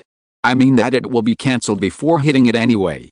Why don't you use it at the beginning, but let me really burn it? If we don't do that, how can the snow hat monster and its trainer feel that we really want to kill them? Qingliu asked back. Hearing that the question came back to him, Agumon was a little at a loss. Seeing this, Qingliu gently touched Agumon's head and patiently explained, whether it is the snow hat monster or Xiaosong, they both care about each other very much. Xiaosong walked through the jungle alone at night, his clothes and socks were torn, and there were wounds on his body, but he still came to find the snow hat monster. Although the snow hat monster looked like it was afraid of being found by Xiaosong, when it faced Xiaosong, it just hid instead of running. When it saw the scars left by Xiaosong looking for it, it didn't care on the surface, but it couldn't help but secretly look at it. Only when our threat is very big in the battle, making them feel that they are about to die, can we know the truest thoughts in their hearts. After hearing Qingliu's words, Agumon fell into a long silence. The big green eyes looked up at the sky, as if thinking about something. Qingliu stroked his forehead and sighed helplessly. Only when they are about to die can they understand the importance of each other. So that's how it is. Qingliu, you are really amazing. Agumon suddenly woke up and gave Qingliu a thumbs up. Qingliu chose to ignore it. He lay down on the ground again, looking up at the sky. Compared with Agumon, who is like Slowpoke, Qingliu has a lot of thoughts in his mind. The snow hat monster helped him retrieve the grilled fish and eliminated possible safety hazards. This favor was not big, but not small either. So he was willing to repair the relationship between the snow hat monster and Xiaosong through fighting. After all, this matter was simple. They had not yet reached the point where they were completely irreconcilable. It was only necessary to create an external factor, that is, to seriously threaten them, and they would definitely put aside their past grudges and unite against the outside world. Moreover, he could also use fighting to see whether the command ability that he had practiced hundreds or thousands of times in his mind was really useful. At the same time, he could also test how Agumon's combat effectiveness would perform at the same level. Although the small flame was too restrained against the Snow Hat monster with the dual attributes of grass and ice, resulting in it not being so perfect, a glimpse of the whole picture could reveal the whole picture, and the result could be found from many small details. That is, Agumon's combat effectiveness was stronger than the Pokemon cultivated by professional gyms and handed over to the gym's successors at the same level. Even if the attributes are changed to be mutually non-restrained, I am afraid that Agumon will completely have the upper hand. As for the disadvantageous attributes, it is unknown. In addition to repaying this favor and wanting to test himself, Qingliu has other thoughts in his heart. That is, Xiaosong. Of course, it is not because of lust, but because of Xiaosong's identity. The only daughter of the current gym trainer in Cutting Edge City, and the future gym trainer in Cutting Edge City.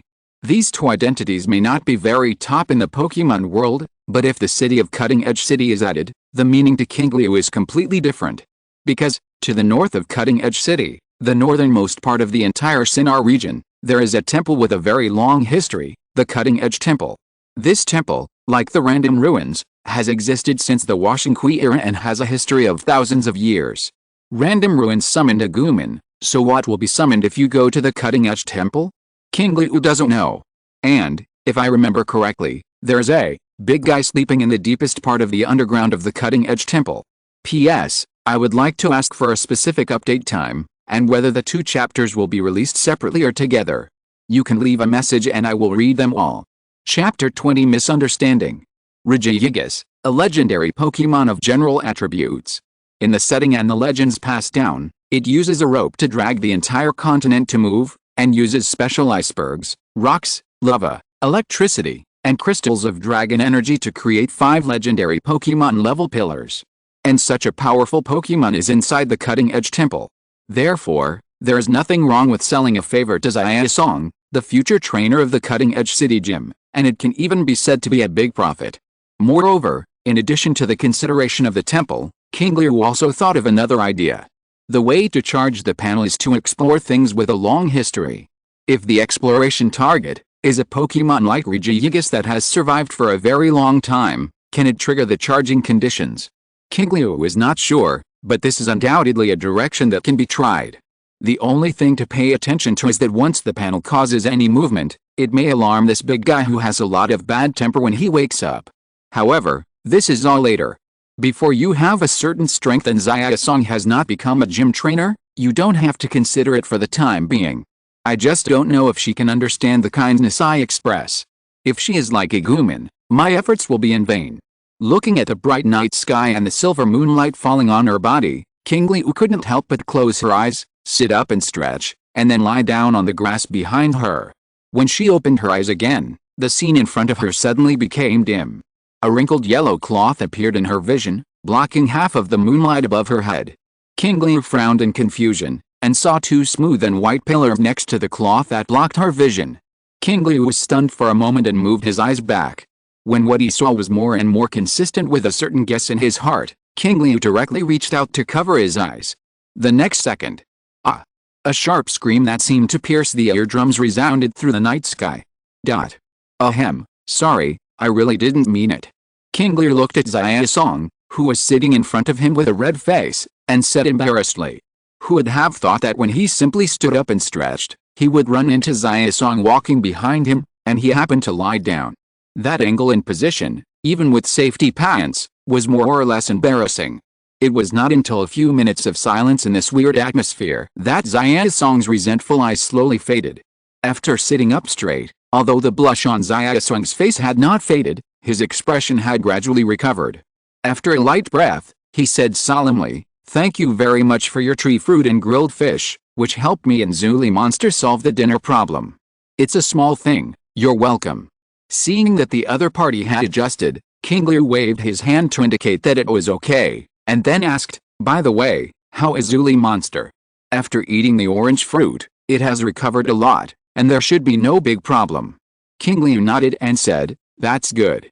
After this sentence, the two fell into a long silence again, and the atmosphere returned to the weird silence before. Qingliu did not take the initiative to speak. He could see that the other party should have something to say but couldn't speak. The other party was not in a hurry, and neither was he. He was thick-skinned anyway. As for Agumon, who was lying next to him digesting food, he was even more fearless.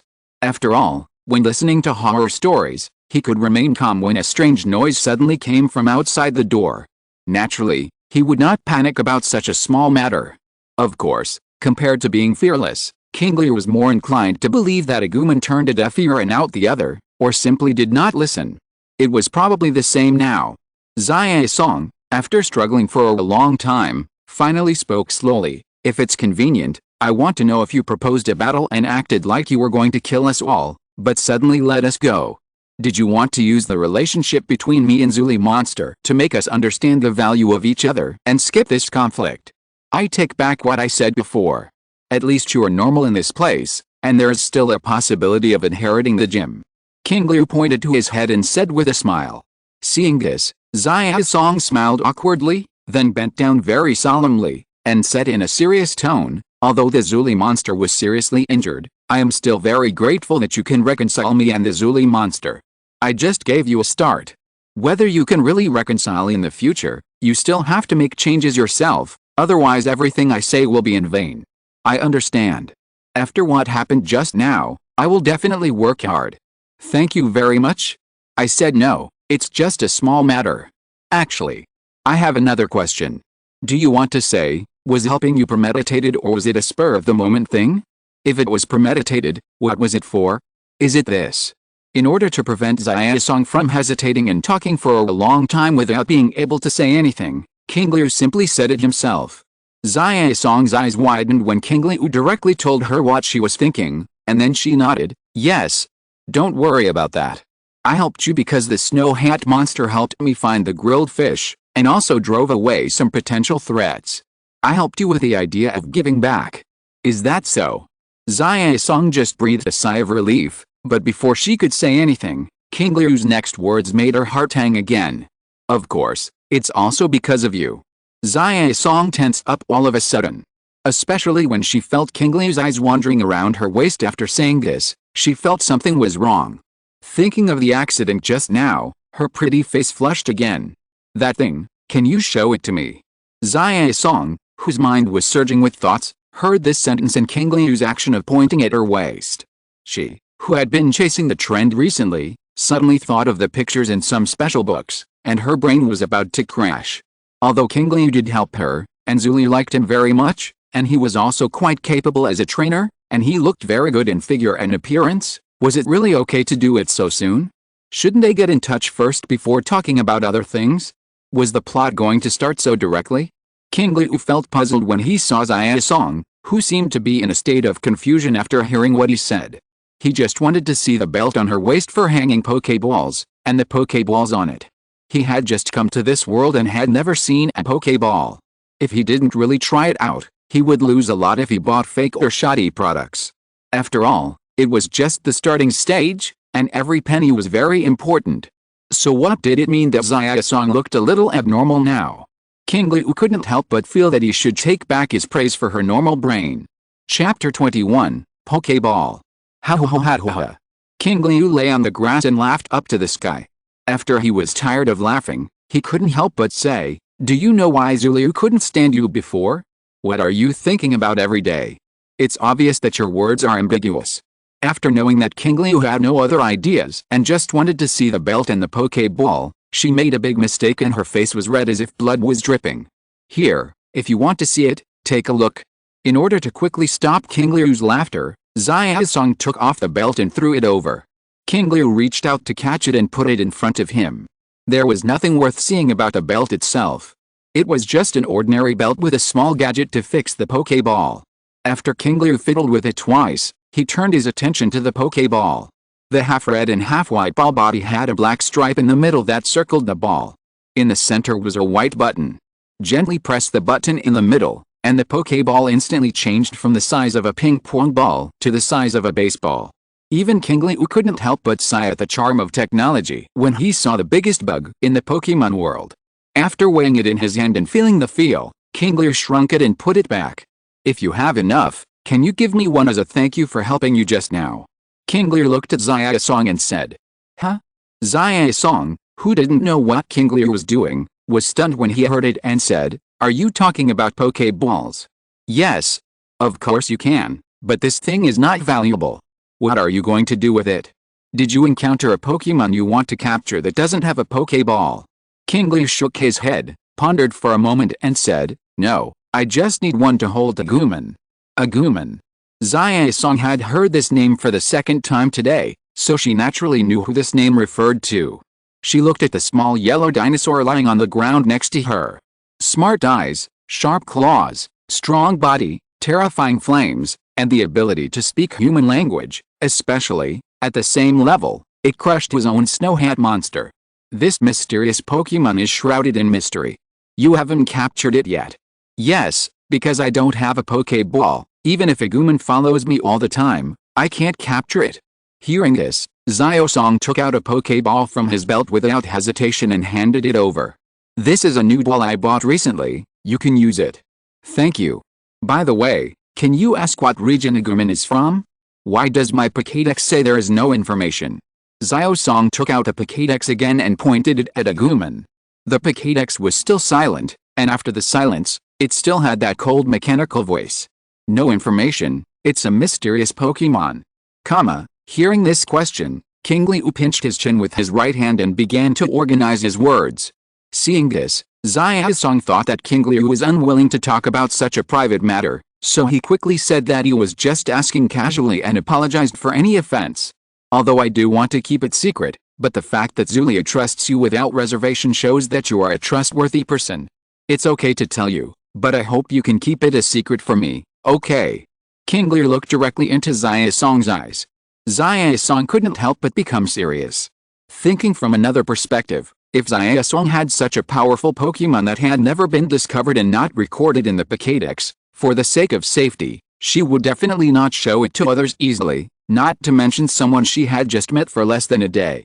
But even so, the other party was willing to continue to trust her and tell her on the premise that he had already helped her first. This undoubtedly required a lot of courage and recognition of herself. Xiaosong instinctively wanted to respond to Qingliu's recognition of herself. I promise not to mention anything about Agumon to anyone or Pokemon, and I will also ask Zuliu to do the same. Xiaosong promised solemnly. Thank you. Qingliu showed a gentle smile like a big brother next door. Its name is Agumon, a Dragon-type Pokémon from Falu Island. Not only have you never seen it, I was also very shocked when I first saw it. According to it, it felt a flash of light when it was fishing by the water, and when it opened its eyes, it found that it was nearby. Falu Island? There doesn't seem to be such an island near the Sinnoh region. Did it drift here from some more remote islands? It should be.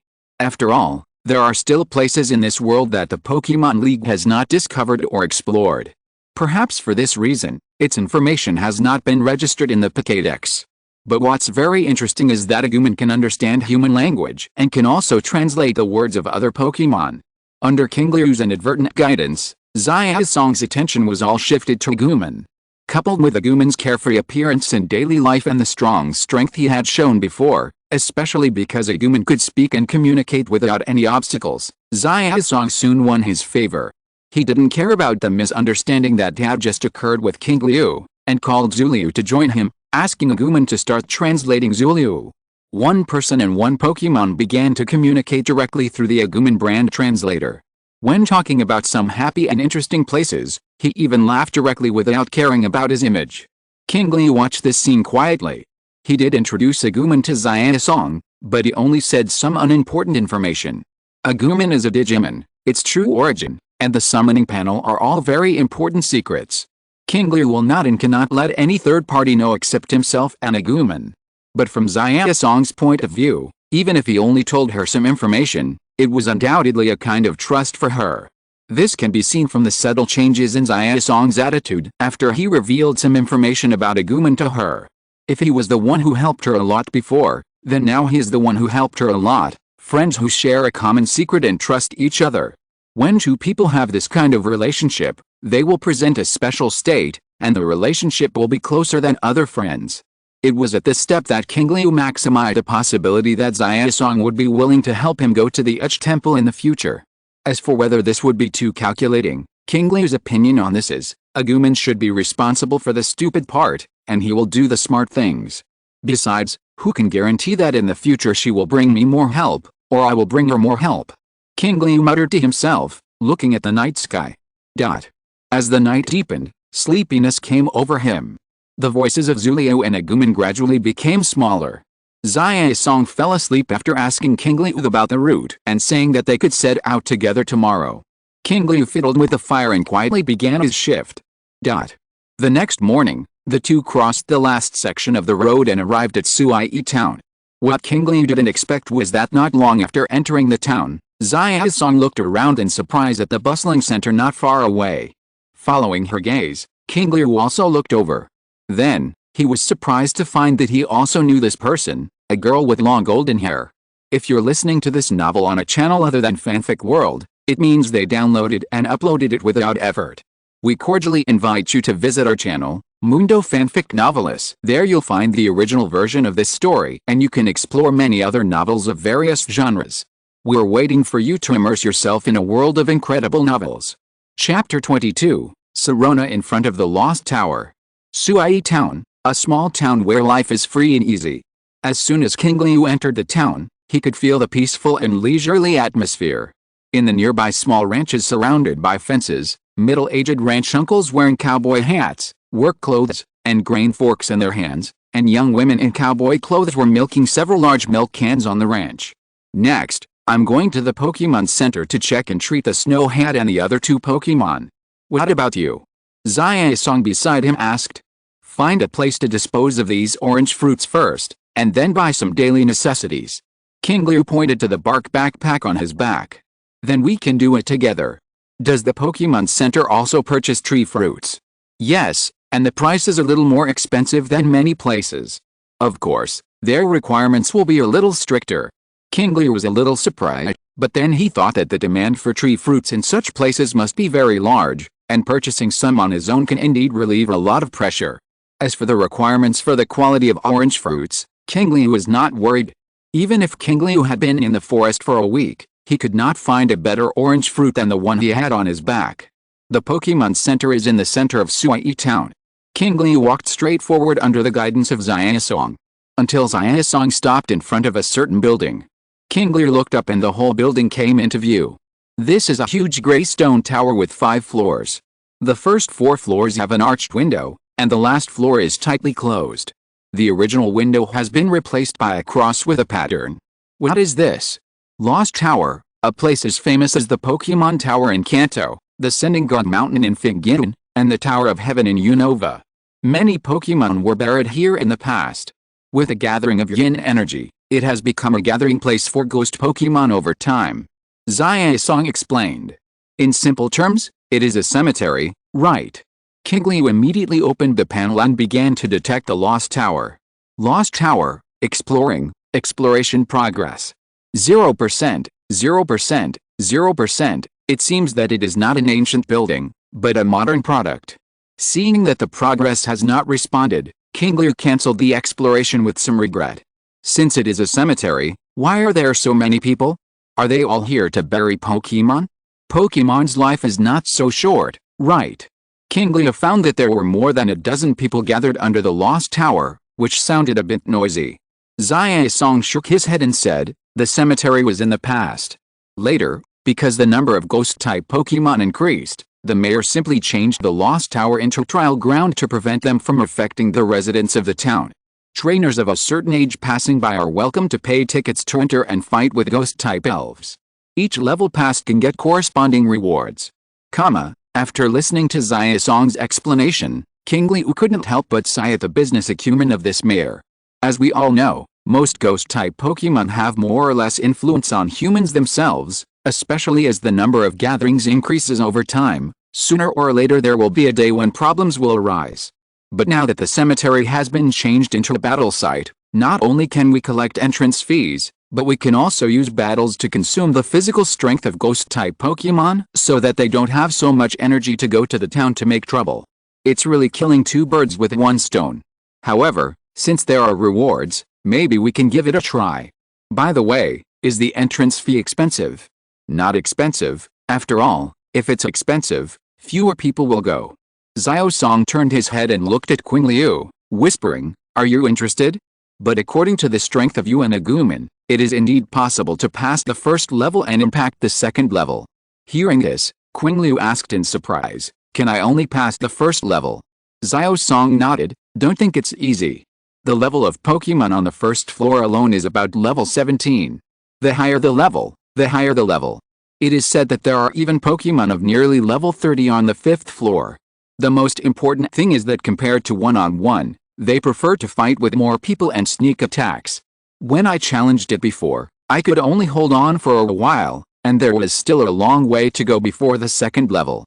Qingliu did not speak, but just looked at the lost tower in front of him. He would not think that clearing the 5th floor was easy. After all, anyone who could come up with the idea of turning waste into treasure to make money would not be stupid enough to do a losing business. Since the other party dared to set up awards and has existed for so long, it already shows the problem of difficulty. Thinking of this, Qingliu couldn't help asking, "Then has anyone successfully passed the level?" Of course there is, but they are all guys who pretend to be young to cheat money. There was no one who really challenged it strictly according to the age limit before, but now, there should be one. "What do you mean?"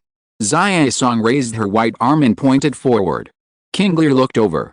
The place she pointed was where the group of people in front of the lost tower were. Qingliu looked closely and saw a group of young trainers surrounding them, with white flashes flashing, as if they were taking pictures. In the middle of the crowd, a middle-aged man who looked a little wealthy was holding a gift box in his mobile phone and handed it to the girl next to him. The girl stretched out her hand to take it. The two completed the handover of the gift box under the camera. "I didn't expect to meet her in this place. She's really amazing. According to her strength, it should be very easy for her to get 8 badges and win the Lily of the Valley conference." Xiao Song, who is usually full of energy, seemed a little frustrated at this moment. As for the reason for the frustration, it was obviously because he knew the girl and knew that she was stronger than herself. Qingliu originally just wanted to see what the other person looked like, judge her age, and what Xiao Song said was the winner of the Lily of the Valley tournament, so as to make a comprehensive reference for himself. But when his eyes fell on the girl's face, he was surprised to find that the girl was very familiar. Unlike the time when he met Xiao Song before, she seemed a little familiar. Now she looked very familiar at first glance. Especially after seeing her long golden hair draped behind her, the unique black water drop-shaped hair accessories on her head, and her childish and queen-like temperament, a name instantly appeared in his mind. Combined with Xiao Song's age, he judged that the timeline he was in now was about 3 or 4 years before the Sinnoh plot, and the age was basically consistent. Qingliu really didn't expect to meet her here. The future champion of the Sinnoh region, one of the 8 strongest masters of the Pokemon League Sharona. Chapter 23 Dare to swing your sword at the strong. In the ranking of popular characters in the Pokemon world, Sharona has always firmly occupied a place. No matter how many popular characters appear, her position has not been shaken. All this is based on her very high appearance and figure, as well as her cold, dignified and virtuous temperament, and the powerful strength that matches it. When she first appeared, she used Garchomp to resist all the attacks of Shinji's Pokemon, who was in the limelight at the time, and then defeated him. In Pokemon Generations, knowing that Team Galactic can already summon Dialga and Palkia, she still took Garchomp to Chang'an Mountain without fear to try to stop Team Galactic. In the game, her Pokemon configuration is very strong, and it belongs to the type that is difficult to beat. Before the appearance of Dante in the Galar region, Sharona has always been a strong contender for the throne of the strongest champion in the Pokemon world. If it's her, it's normal to clear this lost tower. Or rather, it's abnormal if she can't. Not only that, similar to what Xiao Song said before, it's not difficult for Sharona to collect all 8 badges and win the Lily of the Valley conference, even though she is not yet the age she remembered, even though the arrogant land shark has not yet completely evolved. Qingliu's eyes moved slightly and fell on the figure next to Sharona, who had fair size and full of hostility, and whose whole body was blue except for the red abdomen. The panel opened immediately, and the information about it appeared in front of him. Race, Fanged Land Shark. Classification, Cave Pokemon. Attributes, Dragon. Ground. Features, Sand Hide. Dodge rate will increase in sandstorm environment. Level 30. Exclusive moves, none. Mastered moves, Sand Splash, Dragon Breath, Quicksand Hell, Stomp, Bite, Dragon God Dive. Race value, 410, horsepower 68, attack 90, defense 65, special attack 50, special defense 55, speed 82, intimacy, -1. It notices that you are always staring at it and thinks you are provoking it. Status, healthy. Information summary. Fanged land shark uses the protrusions on both sides of its head to emit ultrasonic waves to observe places that are difficult to distinguish with the naked eye. The scales shed from its body are precious Chinese medicine ingredients that can heal a tired body. When it has something shiny, its temper becomes very docile, but when the shiny thing is stolen or is being hurt, it will return to its ferocious and manic nature and tear it apart with its fangs and claws. It's really amazing. Qingliu looked at the information of Fanged Land Shark and couldn't help but sigh in his heart. This is the highest level Pokemon he has encountered since he came to the Pokemon world. Not only that, it is Fanged Land Shark, a quasi-god Pokemon that becomes stronger as its level increases. It is known as a late bloomer. The most important thing is that it is Sharona's Fanged Land Shark. No wonder it can master the ultimate move like Dragon God Dive at level 30. Just as Qingliu was thinking, a hand stretched out from the side and waved in front of his eyes. You have been staring at her since just now. Did you fall in love at first sight? Xia Song looked at Qingliu and asked in a teasing tone. No, I'm just a little surprised to meet her in this place. You know her too. Xia Song was obviously a little surprised, but then he said to himself, but it's normal to know her. After all, she is the leader of the younger generation, and her grandmother is a famous mythology doctor in the Sinnoh region. I only know a little bit, and you seem to know her very well. Qingliu followed Xia Song's words and asked. Of course I know her. She is a very typical neighbor's child. Every time I hear from her father that you should be like Sharona, I know her over time. Xia Song spread his hands and said helplessly, if she hadn't challenged the gym to participate in the league competition, I'm afraid I would have heard her name several times more. But it seems that she really intends to participate in the competition this time. She wouldn't have shown up so high profile before. Not far away, amid the flashing of flashlights, reporters were already holding microphones to interview, and Sharona responded to the questions with a smile and calmness. Sui Town has well-known media from the Sinnoh region. She, who has her low-key personality, took the initiative to appear in front of these media, obviously for other purposes. This purpose is most likely to build momentum for the Lily of the Valley conference in half a year. Qingliu retracted his gaze and looked at Xia Song. So because she is the neighbor's child, what do you feel about her? Instinctively disgusted. Although it was true at the beginning, it was no longer the case after a few contacts. She is a very outstanding person, and I admire her very much. Xia Song pursed his lips and said in a somewhat complicated tone. Since you admire her, it means that you have a certain yearning for her, so why not give it a try?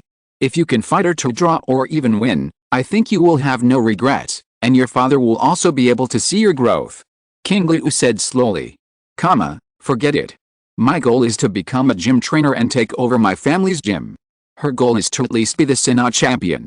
We are not on the same path. Before Xia Song could finish, Qingliu interrupted and said, do you believe what you said? And even if the goals are different, there is no requirement that gym trainers must not be able to beat the champion. Isn't the world's #1 gym trainer okay? The world's #1 gym trainer.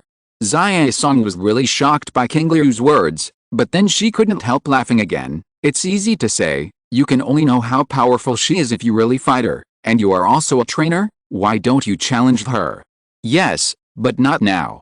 Qingliu said seriously. This sudden serious tone made Xia Song stunned. She obviously didn't expect that Qingliu actually meant what she said jokingly.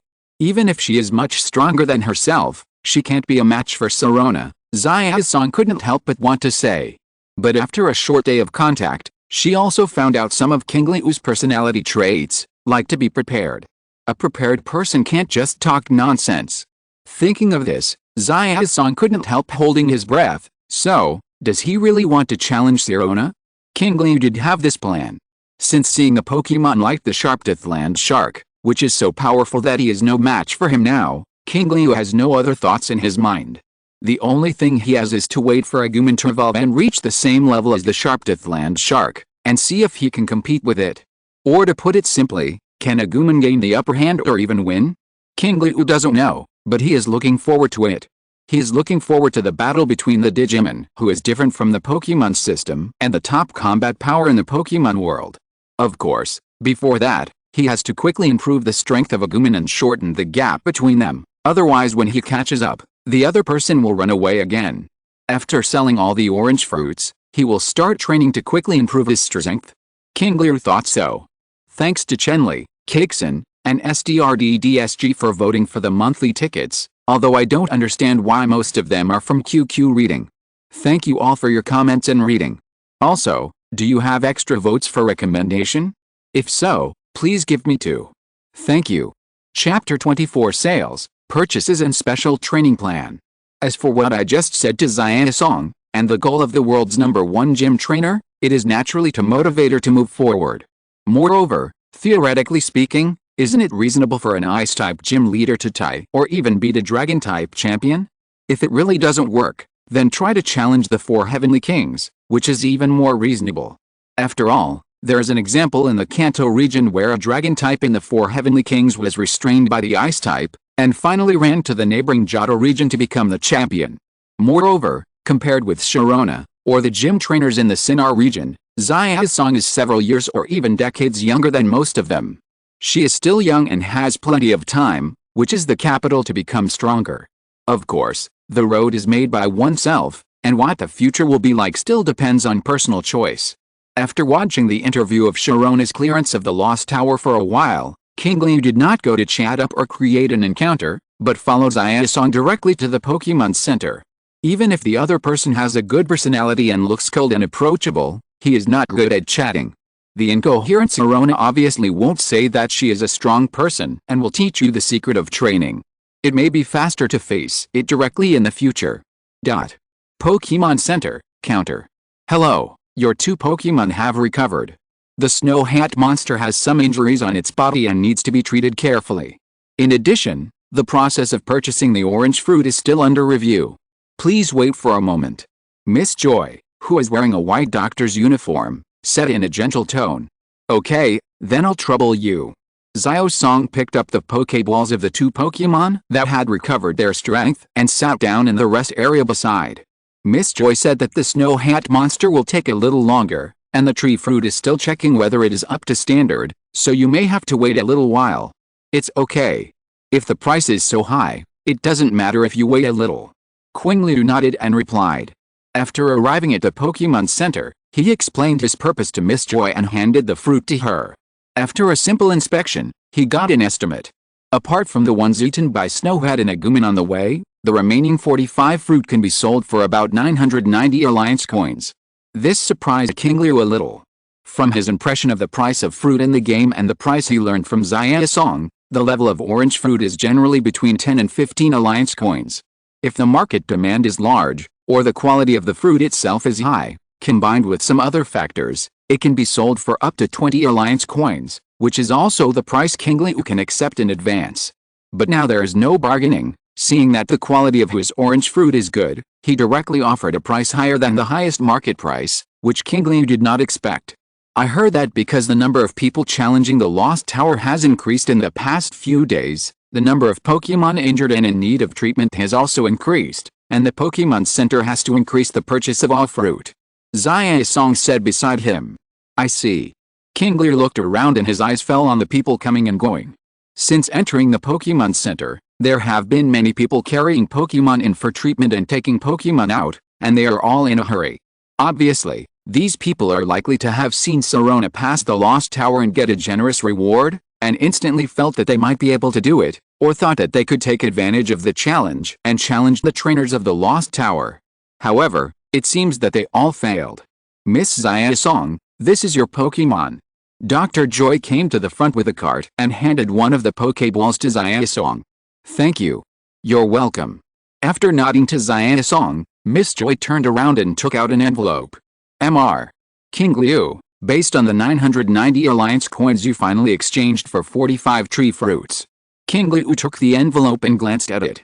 Seeing this, Miss Joy continued, to thank you for your help at this special moment, I can apply for a discount on anything you buy at this Pokemon Center in the future. Now, then. Qingliu took out 200 Yuan Alliance coins from the box and handed the rest to Miss Joy. Now? Okay, what do you need? 5 days worth of energy cubes for Dragon Pokemon and Universal Energy Cubes, 6 Poké Balls, and the rest can all be replaced with healing spray. Okay. After Miss Joy briefly reiterated, she took the envelope with the money and left. Energy cubes and Poké Balls are necessities, so it's okay to have more. Why do you need so much healing spray? Xiao Song next to her came over and asked. We will have special training for a few days. We need to prepare more to avoid being out of stock. Besides, running back and forth is a waste of time. Special training? You don't want to challenge after these few days of intensive training. Xiao Song couldn't help but raise his voice, but then realized that this was a public place, and quickly lowered his voice. You don't really want to challenge Sirona. Qingliu immediately rolled his eyes at her. Don't worry. I'm not so blind as to recognize the difference in strength that I think I can beat her after a few days of special training. But you, what kind of brain can make you have such an idea? What do you mean by looking at me like an idiot? I'm not looking at you, I think you are. Qingliu. Xiao Song stood up excitedly in an instant, and the eyes of the people around were immediately attracted to her. She raised her hand ready to attack and froze in midair. She quickly bowed to apologize to the people around. Looking at Xiao Song's embarrassed and red face, Qingliu couldn't help but laugh. In this relaxed atmosphere, his thoughts began to fly, and he began to think about the next training plan. Basic physical training is a must. Any attack, defense, and movement require physical support. Even when launching a move, physical fitness is a very critical link. With stronger physical fitness, comprehensive abilities in all aspects will also improve. One of the main reasons why the 4 Heavenly Kings, champions, and even the legendary Pokemon are synonymous with strength is their strong physical fitness. Even after resisting countless attacks, they can still stand up again. In addition to physical fitness, another equally important thing is the moves. The moves don't have to be strong, nor do they have to be many. But there must be attack diversity, that is, the change of attack surface and moves, to avoid having no means of counterattack when facing an unfavorable situation, and being completely passive. Chapter 25, Changes in Small Fire Moves. Agumon now has 2 moves that a Digimon in the adult stage can master. One is Small Flame, and the other is Sharp Claws. Small Flame covers long-range attacks, and Sharp Claws is responsible for close combat. The combination of long-range and close range can indeed be said to be good, but that was in the past. Now the times have changed. The opponents it needs to fight now have changed from Digimon, who also have only a few moves, to Pokemon. In the world of Pokemon, with exceptions, almost every adult Pokemon can use multiple moves, and it is not surprising that some have learned dozens of moves. Even in the game setting, every Pokemon can master 4 moves. In comparison, Agumon, who only has 2 exclusive moves, has a much smaller attack range. On the panel, the column of exclusive moves has not been seen in any other Pokemon except Agumon. On the contrary, Agumon's mastered moves is blank. Does this mean that Agumon can also learn Pokemon's moves normally like other Pokemon? The more Qingliu thought about it, the more he felt that it was very likely, but his current funds did not support the purchase of move discs to watch and learn, so he could only turn his attention to Agumon's own exclusive moves. Since the attack range cannot be improved in a short time, the only way to go is to strengthen the change of moves. Change. Qingliu fell into deep thought. It was during this time that Miss Joy, who had returned, pushed over a cart full of things. A box of Dragon Pokemon Energy Cubes, a box of ordinary Energy Cubes for Pokemon, a total of 350 Alliance coins, 6 Poké Balls, 180 Alliance coins, and finally 4 bottles of healing spray, 260, all of which are discounted prices. See if this arrangement is okay.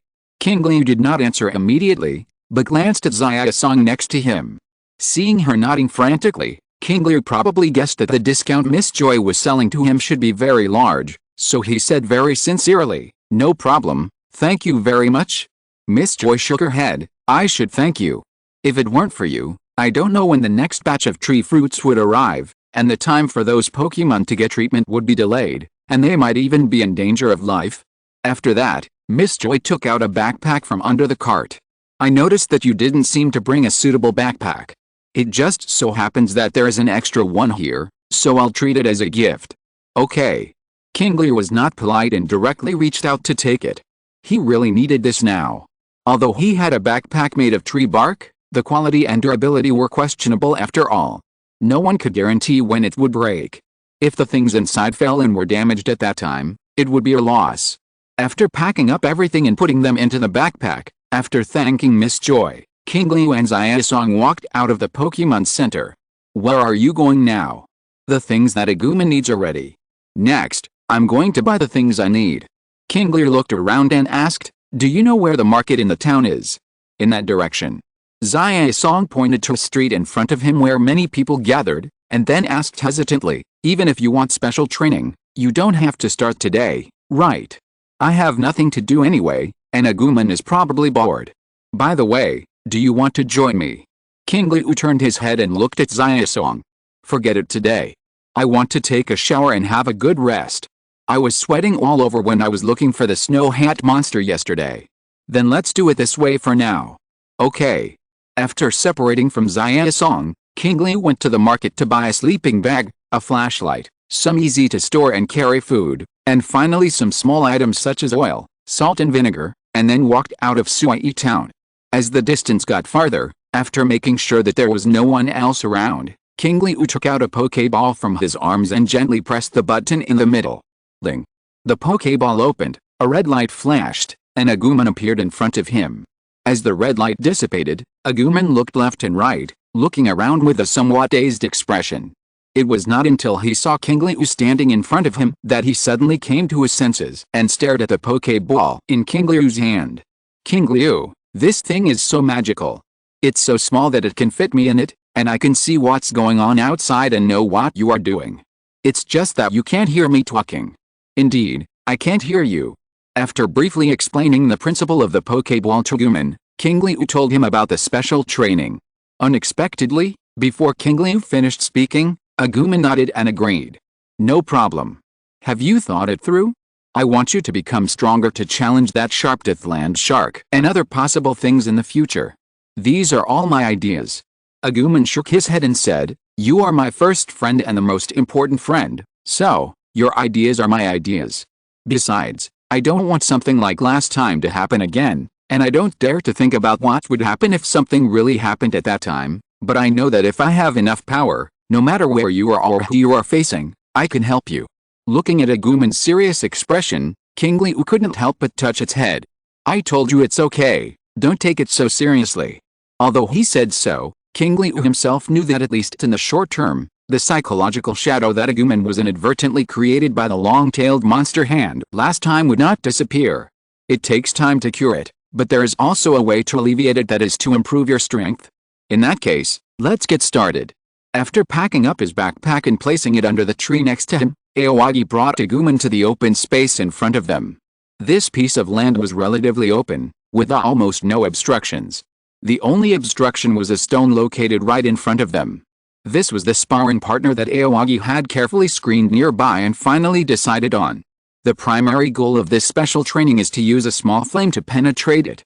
Agumon stared at the training target for a long time, and finally raised his arm and scratched his head, saying with a somewhat embarrassed expression, Aoyagi, I know that training is very hard, but isn't this one a little too big?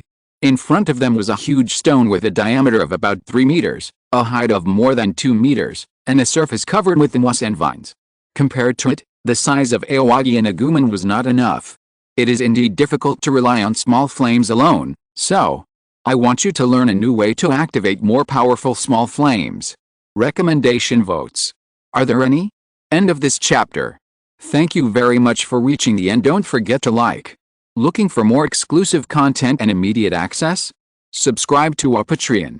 Remember, every like, subscription, or donation encourages us to continue. Thanks to everyone. See you in the next video.